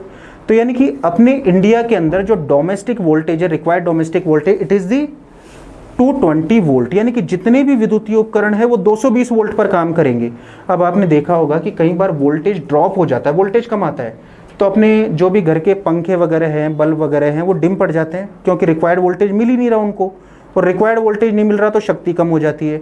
अब एक्चुअल में एक चीज़ और आपसे अगर मैं शेयर करना चाहूँ तो अपने इंडिया के अंदर तो जो रिक्वायर्ड डोमेस्टिक वोल्टेज है इट इज़ 220 वोल्ट, लेकिन अलग अलग देशों में जो भी विद्युतीय उपकरण है वो अलग अलग वोल्टेज पर काम करने के लिए बनाए जाते हैं। जैसे कि अगर अपन बात करें नॉर्थ अमेरिका की, तो नॉर्थ अमेरिका में जो वोल्टेज आता है वो होता है 110 वोल्ट। अगर अपन बात करें जापान की, जापान के अंदर जो घरों में वोल्टेज आता है वो होता है 100 वोल्ट। अपन बात करें कनाडा की, तो कनाडा के अंदर होता है 120 वोल्ट। तो यानी कि मान लीजिए आप जापान गए, अब जापान के अंदर जो जितने भी विद्युतीय उपकरण बने हुए, चाहे पंखा हो, टीवी हो या कोई दूसरा हो, वो सब काम करते हैं 110 वोल्ट पर। यानी कि वो 110 वोल्ट पर काम करने के लिए बने हैं। अब आप जब जापान गए तो आपको कोई चीज़ पसंद आ गई, कोई विद्युतीय उपकरण, मान लीजिए पंखा पसंद आ गया, अब आप जापान से लेकर आ गए इंडिया। अब वो जो पंखा है वो कितने वोल्टेज पर काम करने के लिए बना है, 100 वोल्ट पर। और जैसे आप पंखे को लाकर इंडिया में जोड़ोगे, मतलब विद्युतीय परिपथ में संयोजित करोगे, कनेक्ट करोगे, तो इंडिया में आ रहा है 220 वोल्ट। तो वो काम करने के लिए बना था कहाँ पर, 100 वोल्ट पर। आपने उसको वोल्टेज दे दिया 220 वोल्ट, तो फूक जाएगा, जल जाएगा। तो या तो आप वोल्टेज रेगुलेटर लगाइए जिसमें वोल्टेज में चेंज करिएगा, 220 वोल्ट को कन्वर्टर की सहायता से किसमें बदलिए, 100 वोल्ट पर, फिर आप उस पंखे को काम में लेंगे। तो अपने इंडिया में जो रिक्वायर्ड वोल्टेज है वो है 220 वोल्ट। अब क्वेश्चन आपसे क्या पूछ रहा है, थोड़ा समझाता हूँ कि आपके पास में एक बल्ब है, उसके ऊपर लिखा हुआ है 220 वोल्ट 60 वाट। यानी कि जब इसके दोनों टर्मिनल पर 220 वोल्ट का विभवांतर आरोपित कर दिया जाएगा तो ये आपको 60 वाट की पावर देगा, शक्ति देगा। लेकिन मान लीजिए वोल्टेज एकदम से कम हो गया और 220 वोल्ट की जगह कितना वोल्टेज आ रहा है, 110 वोल्ट। या फिर आप इंडिया छोड़कर कहाँ पर चले गए, आप चले गए नॉर्थ अमेरिका में, वहाँ पर 110 वोल्ट ही है। तो अगर यहाँ पर 220 वोल्ट अप्लाई करता तो ये मुझे 60 वाट की शक्ति देगा, लेकिन अब मैं 110 वोल्टेज अप्लाई कर रहा हूं तो मुझे शक्ति कितनी देगा। तो शक्ति का मान पूछा गया है। तो सबसे पहली बात कि अगर अपन शक्ति के कुछ फार्मूले देखें तो शक्ति का पहला फार्मूला होता है P = VI। अगर अपन क्या देखें, दूसरा फार्मूला देखें विद्युतीय शक्ति का, तो दूसरा फार्मूला होगा I²R। और अगर अपन विद्युतीय शक्ति का तीसरा फार्मूला देखें तो ये होता है V²/R। तो यहाँ पर अपन फार्मूला काम में लेने वाले हैं ये। अब आपका जो बल्ब है उसकी रेटिंग है ये। अब ये जो बल्ब है इसमें टंगस्टन का वायर है, तो सबसे पहले अगर अपन उसका प्रतिरोध निकालें, प्रतिरोध कांस्टेंट होता है पता है आपको, तो ये फार्मूला काम में ले रहे हैं। R ऊपर V² चल ही रहा है तो नीचे क्रॉस मल्टीप्लाई करके P को नीचे लेकर आएंगे, P है नीचे। अब यहाँ पर वोल्टेज कितना है, वोल्टेज है 220 वोल्ट, तो V का स्क्वायर है तो मैं लिखूंगा 220 × 220, ये लिखा। नीचे अगर अपन बात करें, यहाँ पर थोड़ा सा दूर हो गया है, पास में लेता हूँ, तो ऊपर V² है तो ये हो गया 220 × 220 अपॉन P क्या है, जो भी बल्ब है जब उसके दोनों सिरों पर 220 वोल्ट का विभवांतर आरोपित किया जाता है तो ये आपको शक्ति देता है कितने की, ये देता है आपको 60 वाट की। 1 0 से 1 0 गया, 6 22 को काटेगा कितनी बार, 3 पॉइंट लगभग 66 बार, तो 6 ने काटा 22 को, और उसके बाद में अगर अपन 220 को 3.66 से मल्टीप्लाई करें तो ये आपके पास में लगभग 806 807 आएगा, तो अपने पास में प्रतिरोध आ गया कितना, 807 ओम। यानी कि ये जो बल्ब आपके पास में है, इस बल्ब का प्रतिरोध है, कांस्टेंट है 807 ओम। अब आपने क्या किया, इस बल्ब को एक विद्युतीय स्रोत से जोड़ा और वहां पर 220 वोल्ट नहीं आ रहा, 110 वोल्ट आ रहा है, तो अब आपको ये शक्ति कितनी देगा, ये रहा फार्मूला। तो अब अगर अपन शक्ति देखें तो P तो मिलेगी नहीं, अब मिलेगी P डैश, तो P dash is equal to कितना आ जाएगा, अब वोल्टेज आ जाएगा V डैश का स्क्वायर अपॉन कितना R। अब V डैश कितना है, 110 वोल्ट, तो ऊपर आएगा कितना, ऊपर आएगा 110 इंटू कितना, 110 और नीचे R आपको दे रखा है कितना, 807। और जब अपन इसको सॉल्व करेंगे, आप सॉल्व करके देख लीजिएगा, तो P डैश आएगा लगभग 14.99 वॉट, और 14.99 को आप 15 वॉट भी मान सकते हैं। और 15 वॉट भी मान सकते हैं, इसका मतलब क्या है कि मान लीजिए आपके पास में एक बल्ब है जिसके ऊपर लिखा हुआ है 220 वोल्ट 60 वॉट, यानी कि इसके दोनों सिरों पर अब जब आप 220 वोल्ट का विभवांतर आरोपित करेंगे तो ये आपको 60 वॉट की शक्ति देगा। मान लीजिए वोल्टेज एकदम से कम हो गया और एकदम से कम होकर 220 वोल्ट की जगह हो गया 110 वोल्ट, तो अब ये जो बल्ब है ये डिम पड़ जाएगा, और डिम पड़ जाएगा तो अब ये आपको जो शक्ति देगा वो 60 वॉट की नहीं होगी, वो कितने बल्ब के बराबर शक्ति देगा, 15 वॉट की बल्ब की शक्ति के बराबर आपको शक्ति प्रदान करेगा, यानी कि डिम हो जाएगा, धीमा जलेगा।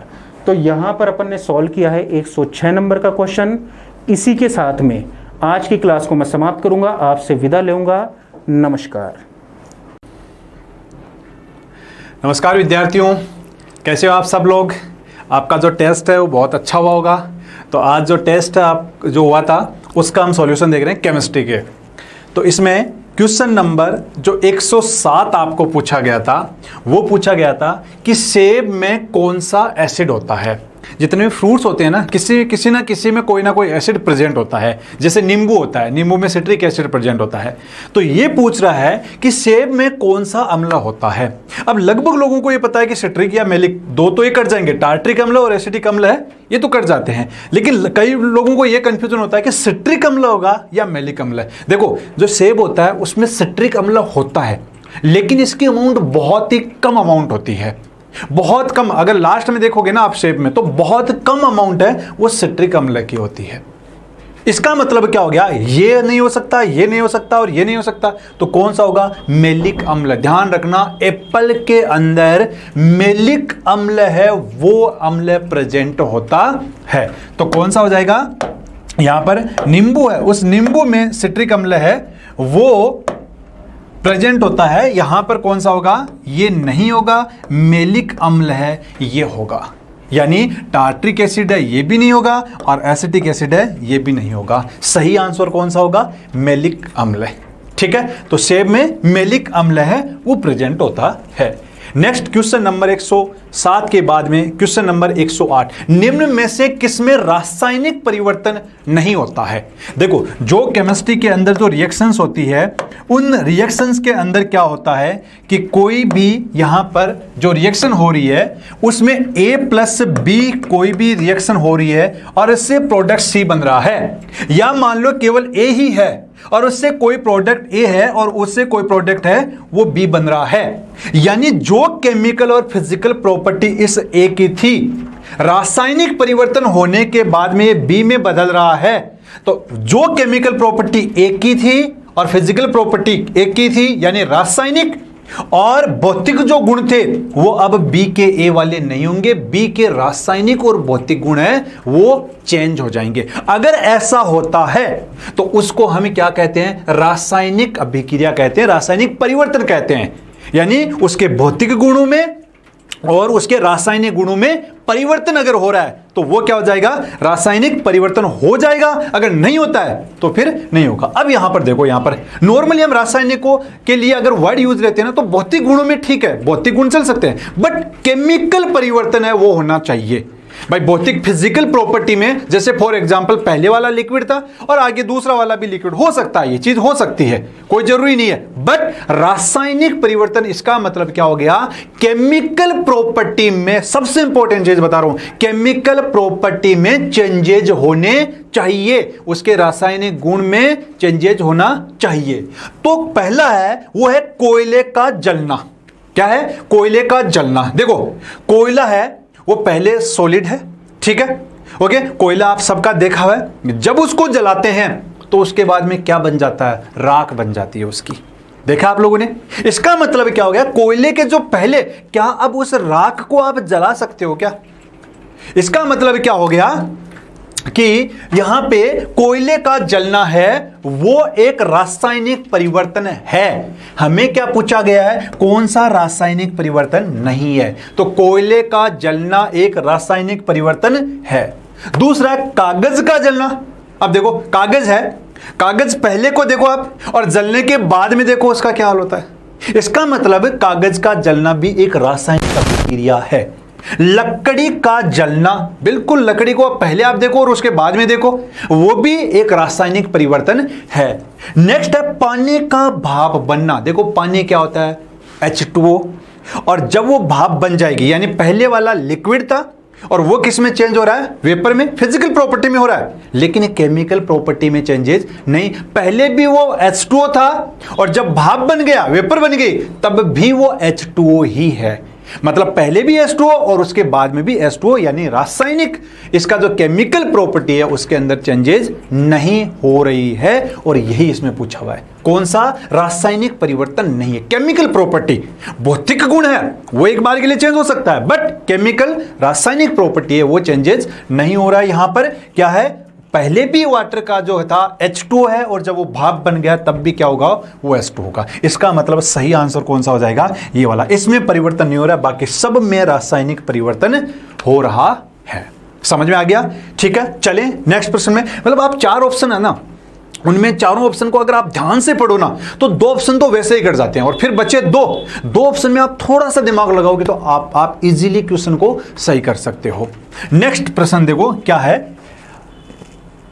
अग्निशामक यंत्र में कौन सी गैस निष्कासित होती है जिससे आग बुझाई जाती है? जब कभी भी आग लग जाती है तो आपने देखा होगा कि अग्निशामक यंत्र से आग है वो बुझाते हैं, ठीक है। आपको पता है कोई भी पदार्थ है वो ऑक्सीजन की प्रेजेंस में जलता है। ऑक्सीजन प्रेजेंट है तो उसकी प्रेजेंस में वो जलता है। आप देखना, अगर बिल्कुल आग जल रही है और आग जो जल रही है उस जगह पे उसको आप किसी कांच से किसी और से ढक दो, वहां पर अगर उसको ऑक्सीजन नहीं मिलेगी तुरंत आग है वो बुझ जाएगी। ये पूछ रहा है कि इसका मतलब अग्निशामक यंत्र में तो हमें आग बुझाने वाली गैस है वो यूज लेनी है, यानी उस ऑक्सीजन को हटा के अगर उस जगह पर कोई दूसरी गैस आ जाएगी तो क्या हो जाएगी? ऑक्सीजन की कमी हो जाएगी, एब्सेंस हो जाएगी और वो आगे वो क्या हो जाएगी? बुझ जाएगी। तो कौन सी गैस है वो यूज लेते हैं? देखो पहली बात तो वो गैस यूज लेनी चाहिए जो हमारे लिए बहुत ज्यादा हार्मफुल नहीं हो। अब यहां पर अगर हम देखें, इनमें देखें तो पहली बात इसके अंदर जो दिया हुआ है वो क्या दिया हुआ है? वो यहां पर दिया हुआ है हाइड्रोजन नहीं, हाइड्रोजन की प्रेजेंस में इसको नहीं यूज लेते हैं, ये भी ऑप्शन नहीं होगा। दूसरा है नाइट्रोजन। देखो एनवायरनमेंट में सबसे ज्यादा नाइट्रोजन तो प्रेजेंट है, ऑक्सीजन है लेकिन नाइट्रोजन तो प्रेजेंट है और नाइट्रोजन की प्रेजेंस में तो आग जलती है।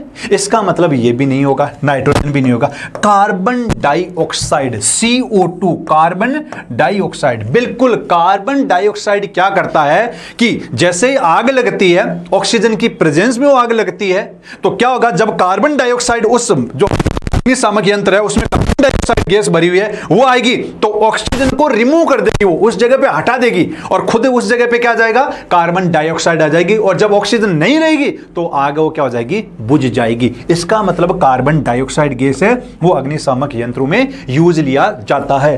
कार्बन मोनोऑक्साइड खतरनाक होती है, हमारे लिए बहुत हानिकारक गैस है। जो हम सांस लेते हैं ऑक्सीजन से ज्यादा हीमोग्लोबिन के साथ में ऑक्सीजन है वो बाइंडिंग करती है। हमारे ब्लड के अंदर जो हीमोग्लोबिन प्रेजेंट होता है उससे ऑक्सीजन है वो बाइंड करती है। कार्बन मोनोऑक्साइड ऑक्सीजन से भी ज्यादा बाइंड करती है, तो ये तो हमारे लिए खतरे का निशान है। कार्बन मोनोऑक्साइड गैस है ये तो कार्बन मोनोऑक्साइड गैस है, अग्निशामक यंत्रों में यूज नहीं ले सकते। इसका मतलब सही जो आंसर है वो क्या हो जाएगा? कार्बन डाइऑक्साइड, है ना। क्वेश्चन नंबर 109 हो गया। अब है नेक्स्ट जो है वो है क्वेश्चन नंबर 110। बकमिंस्टर फुलरीन क्या है? देखो कार्बन होता है, इस कार्बन के मुख्य रूप से 3 एलोट्रोप्स होते हैं, ठीक है। आपने सबने सुना है ग्रेफाइट होता है, ठीक है। दूसरा क्या होता है? ग्रेफाइट होता है, दूसरा क्या होता है डायमंड होता है, और तीसरा क्या होता है फुलरीन होता है। ये 3 कार्बन के अपरूप है। अपरूप का मतलब क्या हो गया, कार्बन इनके अंदर केवल और केवल क्या प्रेजेंट होता है, कार्बन प्रेजेंट होता है इनमें। तो ग्रेफाइट, डायमंड और फुलरीन है, ये 3 कार्बन के अपरूप है मुख्य रूप से। आजकल अभी रिसेंटली कुछ मतलब पिछले साल ही एक और अपरूप मिला है कार्बन का, वो 4th टाइप का है, बट वो आपके काम की चीज नहीं है। मुख्य रूप से आपको ध्यान रखना है 3 कार्बन के अपरूप है। तो बकमिंस्टर फुलरीन है वो क्या है, जैसे फुटबॉल होता है ना, फुटबॉल आपका देखा हुआ है, उसके अंदर क्या होता है छोटे छोटे इस तरीके से लगे होते हैं, फुटबॉल छोटे छोटे इस तरीके से कारियां से लगी हुई होती है वो, है ना।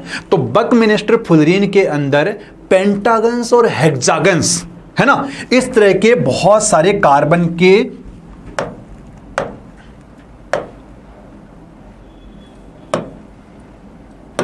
इस तरीके से उसमें पेंटागन्स भी होते हैं और हेक्सागन्स भी होते हैं इस तरीके के। तो बिल्कुल एकदम से फुटबॉल की स्ट्रक्चर होती है ना, उस तरीके से होता है ना। तो ये क्या पूछ रहा है कि बकमिंस्टर फुलरीन, उसको बकमिंस्टर फुलरीन बोलते हैं, क्या ये क्या है, तो ये क्या है, ये एक कार्बन का अपरूप है। क्या है, एलोट्रोप्स ऑफ कार्बन है, यानी ये फ्लोरीन का बहुलक नहीं, बकमिंस्टर फुलरीन है। नाम ऐसा लग रहा है जैसे कोई फ्लोरीन का बहुलक होगा, नहीं, ये फ्लोरीन का बहुलक नहीं होता है।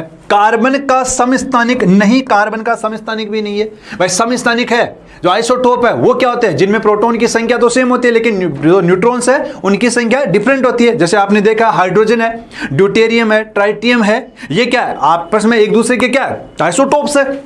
इसका मतलब जो हो जाएगा कि कार्बन का आइसोटोप भी नहीं है, इनमें से कोई नहीं, इनमें से ये वाला आंसर है, तो ये भी नहीं होगा इसका मतलब क्या हो जाएगा, कार्बन का एक अपरूप है, ये इसका आंसर हो जाएगा।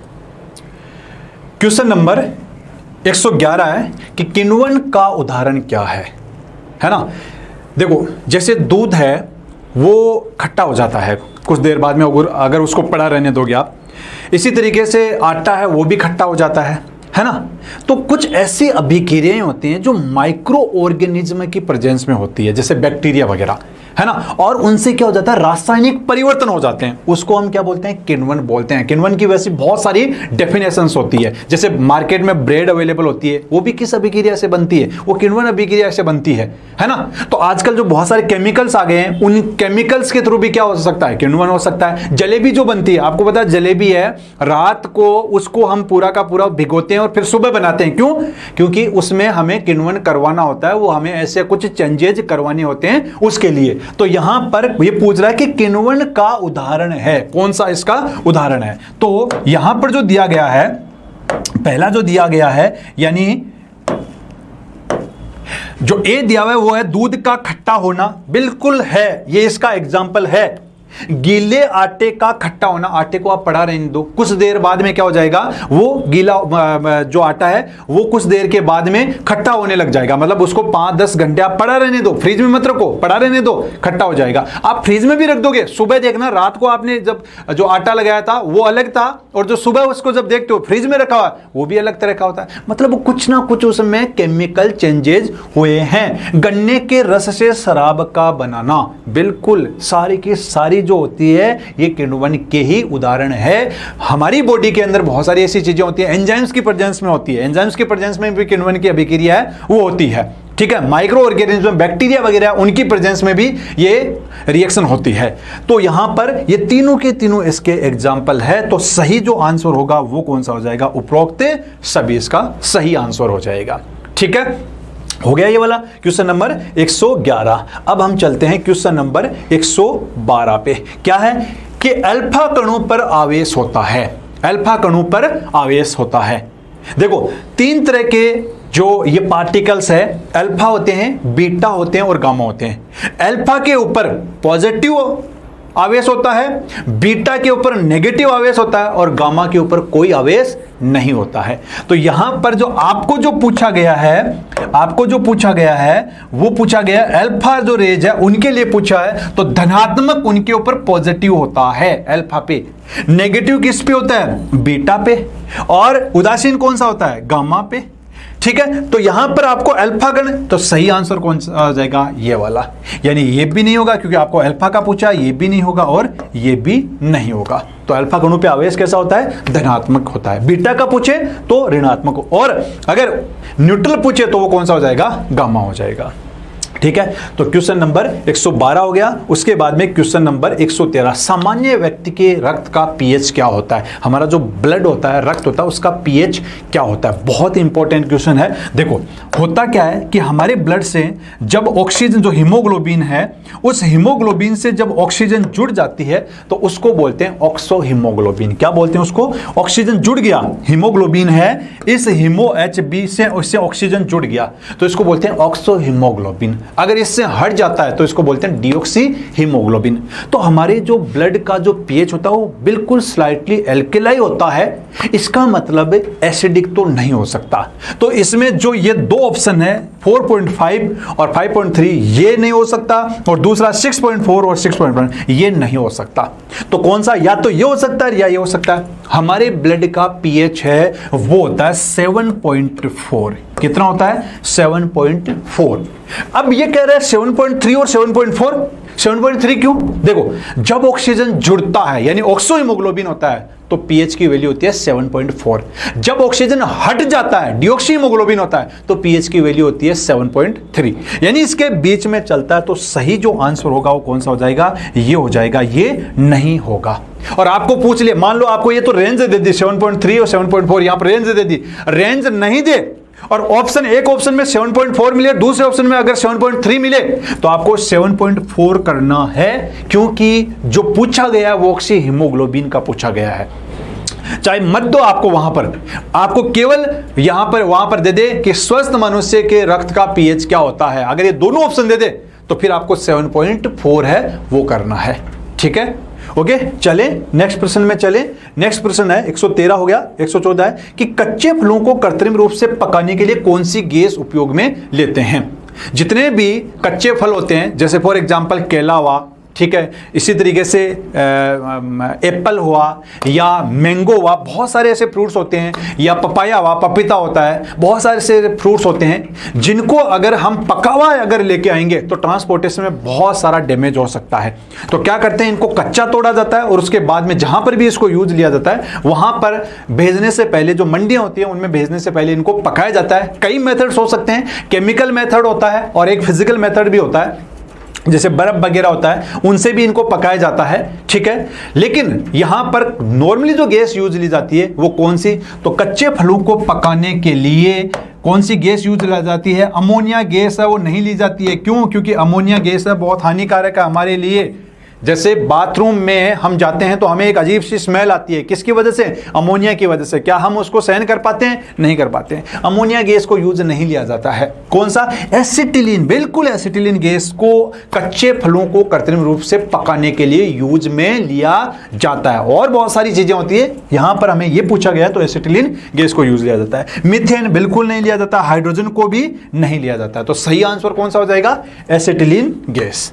ठीक है, कच्चे फलों को पकाने के लिए। नेक्स्ट देखो, क्वेश्चन नंबर 114 हो गया। क्वेश्चन नंबर 115, नॉन स्टिकी बर्तनों के निर्माण में प्रयुक्त होता है। आजकल मार्केट में नॉन स्टिक बर्तन बहुत ज्यादा चल रहे हैं। आपने देखा होगा जैसे प्रेशर कुकर भी नॉन स्टिक आ गया है, जो तवा होता है वो भी नॉन स्टिक आ गया है। ये नॉन स्टिक जो होते हैं, बर्तन होते हैं, उन पे क्या होता है, एक पॉलीमर की एक कोटिंग लगी हुई होती है।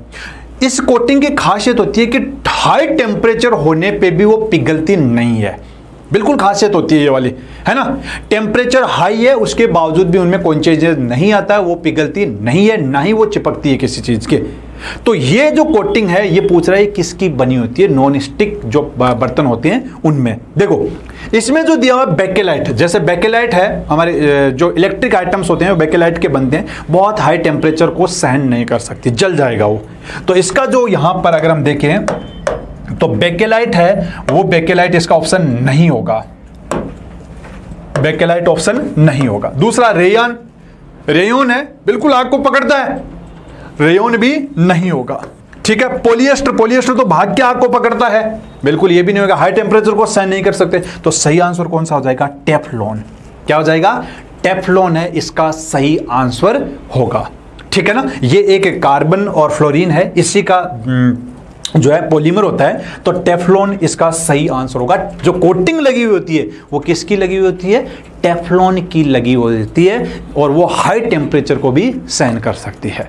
ठीक है, तो यहां पर बेकेलाइट, रेयॉन और पॉलिएस्टर नहीं होगा। सही जो आंसर होगा वो कौन सा हो जाएगा? टेफ्लॉन हो जाएगा। ये हो गया आज आपका जो टेस्ट हुआ है उसका कंप्लीटली सॉल्यूशन। आपके सभी जो 5 टेस्ट है वो हो गए। होपफुली आपने बहुत अच्छा किया होगा।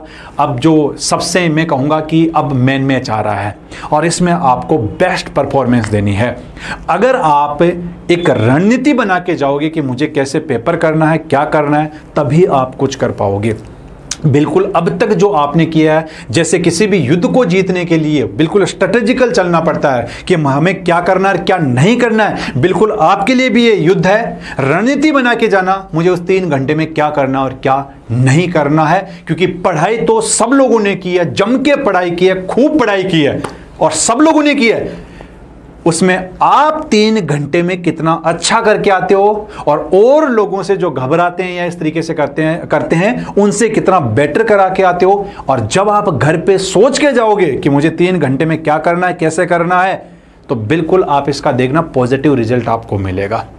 आप सब लोगों को आने वाले एग्जाम की बहुत बहुत शुभकामनाएं, और आप एक बहुत बड़े इंसान बनने जा रहे हो। आप शिक्षक बनने जा रहे हो। शिक्षक की हमारे समाज में सबसे ज़्यादा कदर होती है, सबसे ज़्यादा उनको पूजा जाता है, क्योंकि आपने दोहा भी सुना होगा कि गुरु गोविंद दो खड़े कांके लागू पाए, बलियारी गुरु आपने गोविंद दियो मिलाए। इसका मतलब गुरु की महिमा है वो अपरंपार है। आप गुरु बनने जा रहे हो, आप शिक्षक बनने जा रहे हो, तो इस सपने को पूरा करने के लिए बिल्कुल रणनीति बना के जाना आपको कि मुझे क्या करना है, कैसे करना है, और आप जरूर सफल होगे। मेरी शुभकामनाएं आप सभी लोगों के साथ में। बहुत बहुत धन्यवाद। नमस्कार साथियों, स्वागत है आपका संस्कृत समृद्धि क्लासेस में। यहाँ हम रिट सेकंड लेवल के गणित एवं विज्ञान संबंधी शिक्षण विधियों के प्रश्नोत्तर पर चर्चा करने वाले हैं। जो आपने पेपर में, मॉडल पेपर में 15 प्रश्नों को हल किए होंगे, उन्हीं प्रश्नों को हम यहाँ देखते हैं, चर्चाएं करते हैं कि हमारे वो प्रश्न राइट हुए या नहीं। चलिए बात करते हैं 136 प्रश्न की कि विद्यार्थियों को नवाचारात्मक शिक्षण प्रदान करने की सबसे सुगम विधि क्या है। किसके संदर्भ में है? उपचारात्मक शिक्षण के संदर्भ में, कि विद्यार्थियों को उपचारात्मक शिक्षण प्रदान करने की सबसे सुगम विधि क्या है। ऑप्शन है, प्रत्येक विद्यार्थी के अधिगम संबंधी दोषों का व्यक्तिगत रूप से अध्ययन करके उन्हें दूर करना उपचारात्मक शिक्षण की सबसे सुगम विधि है। या फिर विद्यार्थियों की व्यक्तिगत विभिन्नताओं के आधार पर उन्हें विभिन्न समूह में विभाजित करके उनके लिए अलग से शिक्षण व्यवस्था करना, यह उपचार शिक्षण की सुगम विधि है। या फिर विद्यार्थियों के अधिगम संबंधी दोषों एवं कमजोरियों का दूर करना, निदान करना, क्या यह उपचार शिक्षण की सुगम विधि है।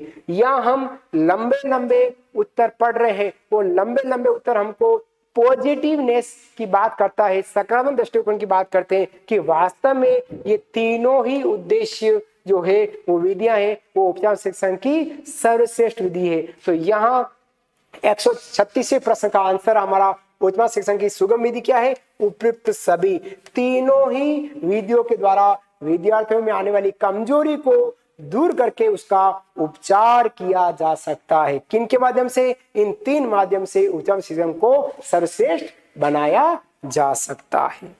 नेक्स्ट अगला प्रश्न है, निम्नांकित में से कौन सा उच्च प्राथमिक स्तर पर विज्ञान शिक्षण का मुख्य उद्देश्य है? मुख्य उद्देश्य पूछा है, किसके लिए पूछा है? यूपीएस विद्यालय में। कहां पर? अपर प्राइमरी स्कूल्स में, विद्यालय में। यूपीएस विद्यालय उच्च प्राथमिक स्तर पर विज्ञान शिक्षण का मुख्य उद्देश्य क्या है? क्या है कि महत्वपूर्ण तथ्य तथा सूत्र सिखाना। क्या यह विज्ञान शिक्षण का मुख्य उद्देश्य है? अध्याय के अंत में दिए गए अभ्यासों को हल करने में निपुणता विकसित करना विद्यार्थियों में, क्या यह विज्ञान शिक्षण का उपयुक्त विषय है या मुख्य विषय है? या फिर तार्किक चिंतन को बढ़ावा देना, यह मुख्य उद्देश्य है? या फिर वैज्ञानिक के नाम और वैज्ञानिक खोजों को याद करना, यह मुख्य उद्देश्य है। देखा जाए साथियों 19-20 करते हुए चारों ही ऑप्शन हमको राइट साबित हो रहे हैं, लेकिन प्रश्न पूछा है कि यूपीएस में विज्ञान शिक्षण का प्रमुख मुख्य उद्देश्य क्या है। तो यहाँ तथ्य एवं सूत्र याद करना या अभ्यास के प्रश्नों को हल कराने में निपुणता देना या विज्ञानियों के नाम याद कराना या तार्किक चिंतन को बढ़ावा देना। यहाँ विज्ञान गणित की बात आते ही हम कह सकते हैं तार्किक चिंतन को बढ़ावा दिया गया तो वह हमारा विज्ञान शिक्षण का मुख्य उद्देश्य कहलाएगा। तो यहाँ चारों उद्देश्य सही है, लेकिन मुख्य उद्देश्य की बात करें तो तार्किक चिंतन को बढ़ावा देकर ही हम विज्ञान शिक्षण को प्रभावी सुदृढ़ बना सकते हैं। नेक्स्ट एनसीए 2005 राष्ट्रीय पाठ्यचर्या रूपरेखा 2005 के अनुसार सबसे महत्वपूर्ण सिद्धांत क्या है। राष्ट्रीय पाठ्यचर्या रूपरेखा का सबसे महत्वपूर्ण सिद्धांत क्या सिद्धांत है हमारा महत्वपूर्ण? उपयोगिता का सिद्धांत की बात करता है एनसीए, क्रियाशीलता के सिद्धांत की बात करता है एनसीए, बाल केंद्रितता का सिद्धांत की बात करता है एनसीए, या लचीलेपन की बात करता है एनसीए। यहाँ एनसीए बना ही शिक्षक केंद्रित को काट कर बाल केंद्रित के रूप में बना है कि यह एनसीए जो है वो शिक्षक केंद्रित जो शिक्षण है, शिक्षक केंद्रित जो हमारा शिक्षण है उस शिक्षण का खंडन करके, इस शिक्षक केंद्रित शिक्षण का खंडन करके और जो रटन पद्धति इस रटन पद्धति का भी खंडन करके एनसीएफ कहता है कि अब जो हमारा शिक्षण हो वह हमारा बाल केंद्रित हो। अगर बाल केंद्रित शिक्षण हुआ 100% शिक्षण बहुत अच्छा होगा। भय मुक्त शिक्षण होना चाहिए, बिना बोध का शिक्षण होना चाहिए, वह हमारा बाल केंद्रित शिक्षण के सिद्धांत की बात कहता है। 139 विद्यार्थियों में अध्ययन की खराब आदतों को हल करने के लिए विज्ञान शिक्षक को कौन सा शिक्षण अपनाना चाहिए। आपके लिए प्रश्न है, आप बहुत जल्द विज्ञान गणित के शिक्षक यूपीएस विद्यालय में बनने वाले हैं और आप वहां विज्ञान गणित के शिक्षक बनेंगे। उस समय आप क्या शिक्षण अपनाएंगे? कहां? जहां विद्यार्थियों में खराब आदतें पड़ गई वहां आप कौन सा शिक्षण को अपनाएंगे? उस समय क्या आप निदानात्मक शिक्षण अपनाएंगे, क्या उपचारात्मक शिक्षण अपनाएंगे, क्या प्रयोगात्मक शिक्षण अपनाएंगे या व्यावहारिक शिक्षण अपनाएंगे?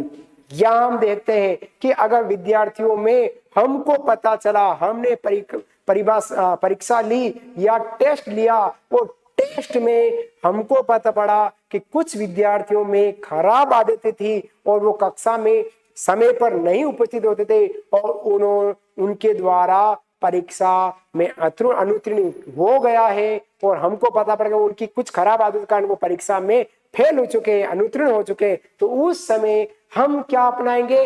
निदानात्मक शिक्षण अपनाएंगे कि किस कारण से ये विद्यार्थी कक्षा में फेल हुए और क्या कारण है जिससे इनके अंदर खराब आदतों का निर्माण हो गया।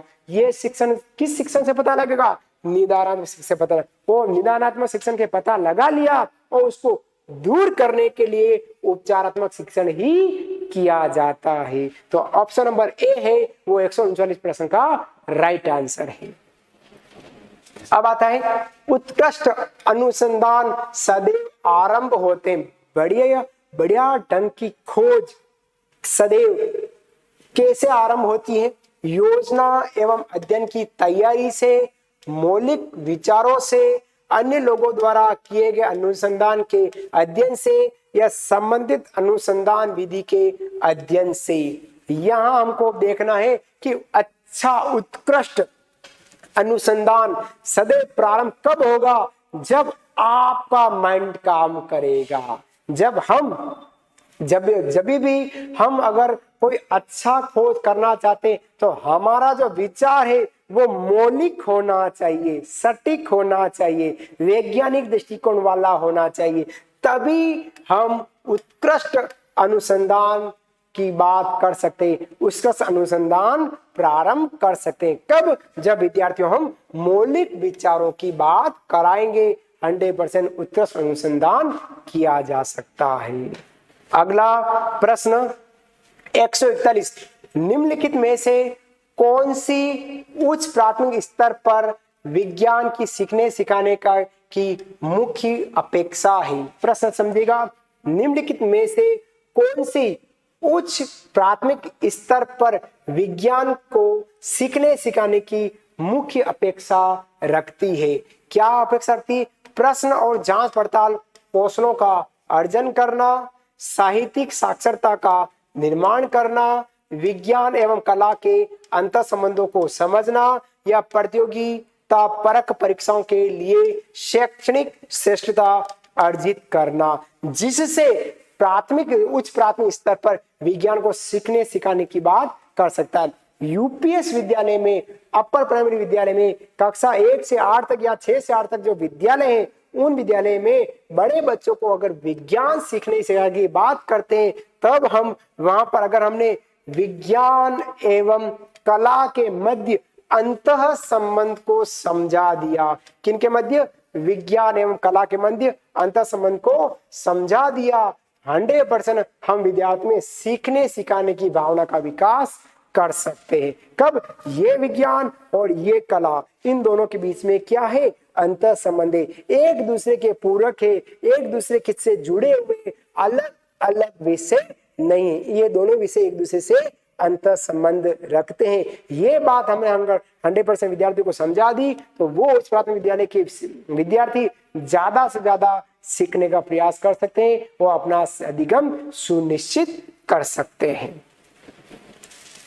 अगला प्रश्न है, समस्या समाधान विधि अच्छा मेथड है, प्रॉब्लम सॉल्विंग मेथड विज्ञान में मानी जाती है। देखो, सामाजिक विज्ञान सोशल साइंस में भी समस्या समाधान विधि आती है और विज्ञान विषय में भी समस्या समाधान विधि आती है। तो विज्ञान विषय के अंतर्गत समस्या समाधान विधि क्या मानी गई है? समस्या विधि मानी गई है, योजना विधि मानी गई है, प्रविधि मानी गई या वैज्ञानिक विधि मानी गई है? यहाँ हमको पूछा है समस्या समाधान विधि एक स्वयं एक प्रकार की विधि है, और यह विधि किस प्रकार की मानी गई विज्ञान में? कि जब कि विद्यार्थी के सामने अगर आपने कोई काल्पनिक समस्या रखी या और कोई समस्या उसके सामने पहले से है और उस समस्या का समाधान करना है, तो उस समस्या का समाधान करने के लिए विद्यार्थी विज्ञान शिक्षण के अंतर्गत एक वैज्ञानिक सोच का निर्माण करेगा। जितना विद्यार्थी वैज्ञानिक सोच का निर्माण करेगा, उतना विद्यार्थी अपनी समस्या का समाधान जल्द कर पाएगा। तो समस्या समाधान जो विधि है वो एक प्रकार की वैज्ञानिक विधि है, जो वैज्ञानिक दृष्टिकोण पर आधारित विधि कहलाती है। तो 142 प्रश्न का आंसर हमारा डी ऑप्शन हो गया। अब आता हमारा 143वां प्रश्न, यदि किसी छात्र की उत्तर पुस्तिका का मूल्यांकन 2 शिक्षकों के द्वारा कराने पर अलग अलग या लगभग प्राप्तांक आते हैं, तो परीक्षा में कमी थी। मूल्यांकन की जो 5-6 विशेषता है उससे संबंधित प्रश्न पूछ लिया गया है ना, आप पढ़ के जाइएगा। मूल्यांकन विशेषता संबंधी एक प्रश्न इस प्रकार से उदाहरण के साथ पूछा जा सकता है कि यदि किसी छात्र की उत्तर पुस्तिका कॉपी को जांच किया, मूल्यांकन किया, तो 2 शिक्षकों के द्वारा कराने पर उसमें लगभग आसपास नंबर आते हो या थोड़ा अलग अलग प्राप्तांक अंक आते हो, तो वह परीक्षा मूल्यांकन की विशेषता को चरितार्थ करती। विश्वसनीयता की, वैधता की, वस्तुनिष्ठता की या कठिनाई की। अगर ये आपको ध्यान है तभी हम टिक कर पाएंगे। तो यह जो परीक्षा किसकी कमी की बात करती है? विश्वसनीयता की बात करता है कि किसी विद्यार्थी की उत्तर पुस्तिका एक बार एक परीक्षक ने जांची और दूसरी परीक्षक ने या 3 परीक्षक ने या 4 परीक्षक ने या 5 परीक्षक ने भी उस उत्तर पुस्तिका को जांचा, लेकिन 5 के दिए गए अंकों में, प्राप्तांकों में लगभग थोड़ा सा असमानता द्वारा है कि सेम उत्तर नहीं आया, थोड़ा अलग लगाया, तो वह मूल्यांकन हमारा विश्वसनीयता वाला मूल्यांकन कहलाता है। तो 143 प्रश्न का आंसर हमारा विश्वसनीयता कहलाया। 144 वह उद्देश्य जो शिक्षक गणित पढ़ाने के लिए के बाद कक्षा में ही प्राप्त कर लेता है उसे क्या कहते हैं? कि गणित के शिक्षक ने अगर गणित कक्षा में गणित पढ़ा दी, वो पढ़ाने के बाद कक्षा में ही उसने एक उद्देश्य प्राप्त कर लिया, वह क्या उद्देश्य कहलाता है? सामाजिक उद्देश्य कहलाता है, शैक्षिक उद्देश्य कहलाता है। फिर से यहाँ सामाजिक आ गया, सामाजिक नहीं कह के यहाँ हम कर देते हैं सांस्कृतिक। क्या कर देते हैं? सांस्कृतिक कर देते हैं। सांस्कृतिक उद्देश्य कहलाया या इनमें से कोई उद्देश्य नहीं कहलाया। प्रश्न पूछा है कि वह उद्देश्य जो शिक्षक गणित पढ़ाने के बाद कक्षा में ही उस शिक्षक ने उस उद्देश्य को प्राप्त कर लिया, क्या वह सामाजिक उद्देश्य, क्या शैक्षणिक उद्देश्य, क्या सांस्कृतिक उद्देश्य, या उपयोग से कोई नहीं? आंसर आपका बिल्कुल सही है। जो मैं सोच रहा हूं वही आप सोच रहे हैं कि वह हमारा शैक्षणिक उद्देश्य कहलाया। कौन सा उद्देश्य कहलाया? शैक्षणिक उद्देश्य कहलाया, जो उसने कक्षा में ही प्राप्त कर लिया है। अगला प्रश्न है 145वां, गणित पाठ्य पुस्तक की सामग्री का विकास किस रूप में होना चाहिए? अगर गणित की किताब का निर्माण किया जाना है, उस पाठ्य पुस्तक की सामग्री का निर्माण किया जाना चाहिए, तो किस प्रकार की होनी चाहिए? अभ्यास रूप में होनी चाहिए, तर्क संगत रूप में होनी चाहिए, समस्याओं के रूप में होनी चाहिए, या आधुनिक गणित के रूप में होनी चाहिए? अगर हम गणित विषय को पढ़ाते हैं तो गणित का नाम लेते ही उसके सामने एक ही शब्द आता है, वो है अभ्यास। गणित हमेशा अभ्यास के द्वारा ही सीखी जा सकती है, बिना अभ्यास के गणित को नहीं सीखा जा सकता। प्रश्न पूछता है गणित की पाठ्य पुस्तक की सामग्री का विकास किस रूप में होना चाहिए? गणित की पाठ्य पुस्तक का विकास हमेशा अभ्यास के रूप में होना चाहिए, समस्या के रूप में भी नहीं, आधुनिक गणित के रूप में भी। या तर्क संगत भी आंसर सटीक बैठ सकता है, लेकिन तर्क संगत से ज्यादा आता है अभ्यास। जितना अभ्यास करेंगे उतना गणित की पाठ्य पुस्तक को सर्वश्रेष्ठ बनाया जा सकता है। तो ए ऑप्शन हमारा राइट ऑप्शन मिलता है। अगला प्रश्न है गणित शिक्षण में मूल्यांकन किया जाना चाहिए। गणित शिक्षण अगर आप पढ़ा रहे हैं उसमें आपको मूल्यांकन किस प्रकार से करेंगे? सीखने के अनुभव प्रदान करते समय, उद्देश्यों का स्पष्टीकरण करते समय मूल्यांकन करें, उद्देश्यों का स्पष्टीकरण तथा अनुभव प्रदान करने के बाद में करें, या उपयुक्त सभी स्तर पर करें? यहाँ प्रश्न का आंसर हमको कुछ नजर आ चुका है कि गणित शिक्षण मूल्यांकन किस प्रकार करें? सीखने के अनुभव प्रदान करते समय भी मूल्यांकन करते रहना चाहिए, उद्देश्यों का स्पष्टीकरण करते समय भी मूल्यांकन करते रहना चाहिए, उद्देश्यों का स्पष्टीकरण एवं अनुभव प्रदान करने के बाद भी मूल्यांकन किया जाना चाहिए, और सभी स्तर पर भी मूल्यांकन किया जाना चाहिए। लेकिन यहाँ पर साथियों हमको सर्वश्रेष्ठ निकालना है। यहाँ उपयुक्त सभी आते हम लगा देते हैं उपयुक्त सभी, लेकिन हमको सर्वश्रेष्ठ निकालना है। सर्वश्रेष्ठ निकलता है उद्देश्यों का स्पष्टीकरण तथा अनुभव प्रदान करने के बाद अगर मूल्यांकन किया गया तो वो मूल्यांकन गणित शिक्षण का सर्वश्रेष्ठ मूल्यांकन कहलाएगा। तो 146 प्रश्न आंसर हमारा सी ऑप्शन हुआ। 147 परिभाषा पूछिए साथियों। गणित एक ऐसा विषय है जो मानसिक शक्तियों को प्रशिक्षित करने का अवसर प्रदान करता है। गणित एक ऐसा विषय जो किसकी शक्तियों को प्रशिक्षित करता है, ट्रेनिंग देता है? मानसिक शक्तियों को ट्रेनिंग देता है, प्रशिक्षण करने का अवसर प्रदान करता है, तथा एक सुषुप्त आत्मा में, हमारी जीवित आत्मा में चेतना एवं नवीन जागृति उत्पन्न करने के लिए कौशल का विकास करता है। हमारी जो नवीन जागृति, जो हमारी आत्मा और नवीन जागृति है जो हम उत्पन्न कर रहे हैं, उसमें हमको एक कौशल का विकास करता है, मानसिक शक्तियों को प्रशिक्षित करता है। वह विषय हमारा गणित विषय कहलाता है। यह कथन किस दार्शनिक का है? हर्बर्ट का है, स्किनर का है, रिस्क का है, या प्लेटो का है? यह कथन हमारा दार्शनिक जो है, शुरुआती दार्शनिक जो इस विषय पे हम माने थे, वो है हमारे प्लेटो। प्लेटो ने ही एक गणित अकादमी की स्थापना की थी, और प्लेटो चाहता था कि गणित विषय एक सर्वश्रेष्ठ विषय बने, क्योंकि गणित ही मानसिक शक्तियों को प्रशिक्षित करता है। तो इस कथन का आंसर जो है, इस परिभाषा का आंसर जो है, वो हमारा प्लेटो है। अगला है 148। एक अध्यापक अपनी कक्षा में छात्रों को त्रिभुज की रचना संबंधी प्रश्न हल करवाता है, वह कक्षा में किस क्षेत्र से संबंधित शिक्षण करा रहा है। आपका प्रश्न है, आप बहुत जल्द शिक्षक बनने वाले, एक शिक्षक अर्थात आप लोग, एक शिक्षक या एक अध्यापक अपनी कक्षा में छात्रों को त्रिभुज की रचना संबंधी, त्रिभुज की जो रचना है उससे संबंधित प्रश्न को हल करवा रहा है, तो वो कक्षा में किस क्षेत्र से संबंधित शिक्षण करा रहा है। किसके संदर्भ में? त्रिभुज के संदर्भ में। शिक्षण कौन सा कहलाया? क्या मापन संबंधी शिक्षण कहलाया, क्या मूल्यांकन संबंधी शिक्षण कहलाया, क्या अधिगम संबंधी शिक्षण कहलाया, या सांख्य विधि संबंधी शिक्षण कहलाया। त्रिभुज के संबंध में किया जा रहा है, त्रिभुज के मापन का अध्ययन किया जा रहा है, तो 100% वह शिक्षण हमारा मापन संबंधी शिक्षण कहलाता है। कि एक शिक्षक ने, आपने अपनी कक्षा में छात्रों को त्रिभुज की रचना संबंधी प्रश्नों को हल करवाया, तो 100% आप लोगों ने, आप शिक्षकों ने उस कक्षा में मापन संबंधी शिक्षण को चरितार्थ कर दिया है। तो 148 प्रश्न का आंसर हमारा ए ऑप्शन हुआ है।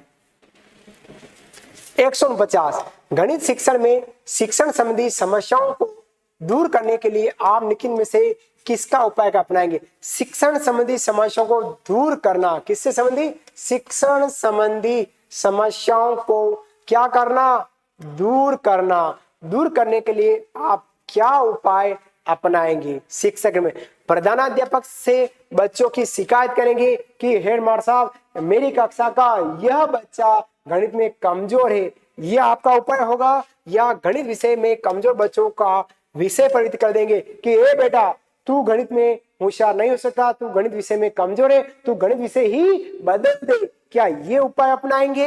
या फिर बच्चों में उचित दृष्टिकोण का विकास करेंगे, या उपयुक्त में से कोई नहीं करेंगे? प्रश्न पूछा है तो कोई नहीं करना, ऐसा तो हो ही नहीं सकता। अगर बच्चा गणित में कमजोर है, शिक्षण संबंधी समस्या को में समस्या आती है, तो उसका लिए हम क्या करेंगे? प्रधानाध्यापक को उस बच्चे की शिकायत ना करेंगे और ना हम गणित विषय में कमजोर बच्चों को विषय परिवर्तन करने की बात करेंगे। हम हमेशा उस बच्चे में उचित दृष्टिकोण का विकास करेंगे कि वो बहुत अच्छे से सोचने का विकास कर पाए कि नहीं मैं गणित सीख सकता हूं। अगर ये कराया गया, उचित दृष्टिकोण का विकास कराएगा, तो 100% विद्यार्थी गणित संबंधी समस्याओं को दूर कर सकता है। वो विद्यार्थी गणित जैसे सब्जेक्ट के साथ निकट संबंध स्थापित कर सकता है। 149 प्रश्न का आंसर हमारा सी ऑप्शन हुआ है। अंतिम 150वां प्रश्न, गणित शिक्षण की समस्याओं को दूर करने के लिए एक अध्यापक को निम्नलिखित में से कौन सी अध्यापक प्रक्रिया अपनानी चाहिए? प्रश्न 149 से संबंधित ही 150 प्रश्न आया है कि गणित शिक्षण की समस्याओं को दूर करने के लिए एक अध्यापक, मतलब आपको, आप शिक्षक हैं, आपको निम्नलिखित में से कौन सी अध्यापक प्रक्रिया को अपनाना चाहिए? क्या करेंगे आप अपनी प्रक्रिया की, शिक्षण प्रक्रिया के अंतर्गत? समस्या प्रस्तुत करना, छात्रों की क्रियाओं को सही दिशा देना, छात्रों को छात्रों का मूल्यांकन करना, यह उपयुक्त में से सभी। अगर गणित शिक्षण संबंधी समस्याओं को दूर करना है तो एक अध्यापक क्या शिक्षण प्रक्रिया, अध्यापक क्या करेगा कि वह समस्या प्रस्तुत करेगा कि ये समस्या प्रस्तुत, उस समस्या का समाधान विद्यार्थियों द्वारा कराने का प्रयास कराएगा, छात्रों क्रियाओं को सही दिशा देगा। बेटा इस तरीके से काम करो तो आप इस गणित विषय में आने वाली समस्याओं को दूर कर सकते हैं, ये बात भी करेगा। वो छात्रों का हमेशा मूल्यांकन करेगा। मतलब जय माता दी, उपयुक्त तीनों, अगर तीनों किया गया तो 100% गणित शिक्षण की जो समस्या है उसको शिक्षक अपने अध्यापक शिक्षण के अंतर्गत, क्रिया के अंतर्गत इस समस्या को दूर कर सकता है। तो ये थे हमारे साथियों विज्ञान एवं गणित शिक्षण की वीडियो के 15 प्रश्न जो आपने किए हैं। आशा करता हूं कि आपने सही किए होंगे और सही जवाब आपने दिए होंगे। नहीं दिए तो घबराने की बात नहीं, क्योंकि यह तो केवल एक मॉडल है, ओरिजिनल नहीं। ये क्या है? केवल मॉडल। और मॉडल का मतलब ही मॉडल होता है, नमूना है, वो भी एक डुप्लीकेट है, ओरिजिनल नहीं। ओरिजिनल तो वो रीट का एग्जाम का प्रश्न पत्र होगा। बस इस आधार पर आप प्रश्नों के आंसर दे देंगे। सही उत्तर निकालने का प्रयास कीजिएगा, गलत उत्तर पहले निकाल दीजिएगा, फिर सही राइट उत्तर में से सर्वश्रेष्ठ उत्तर निकालने का प्रयास करेंगे। 100% आप गणित विज्ञान के जो जितने भी शिक्षण विधियों के प्रश्न आने वाले वो सही कर सकते हैं। तो ये आशा करता हूं कि आने वाले समय में आप 100% गणित शिक्षण के इस प्रश्न को सही कर पाएंगे। धन्यवाद। जय हिंद, जय भारत।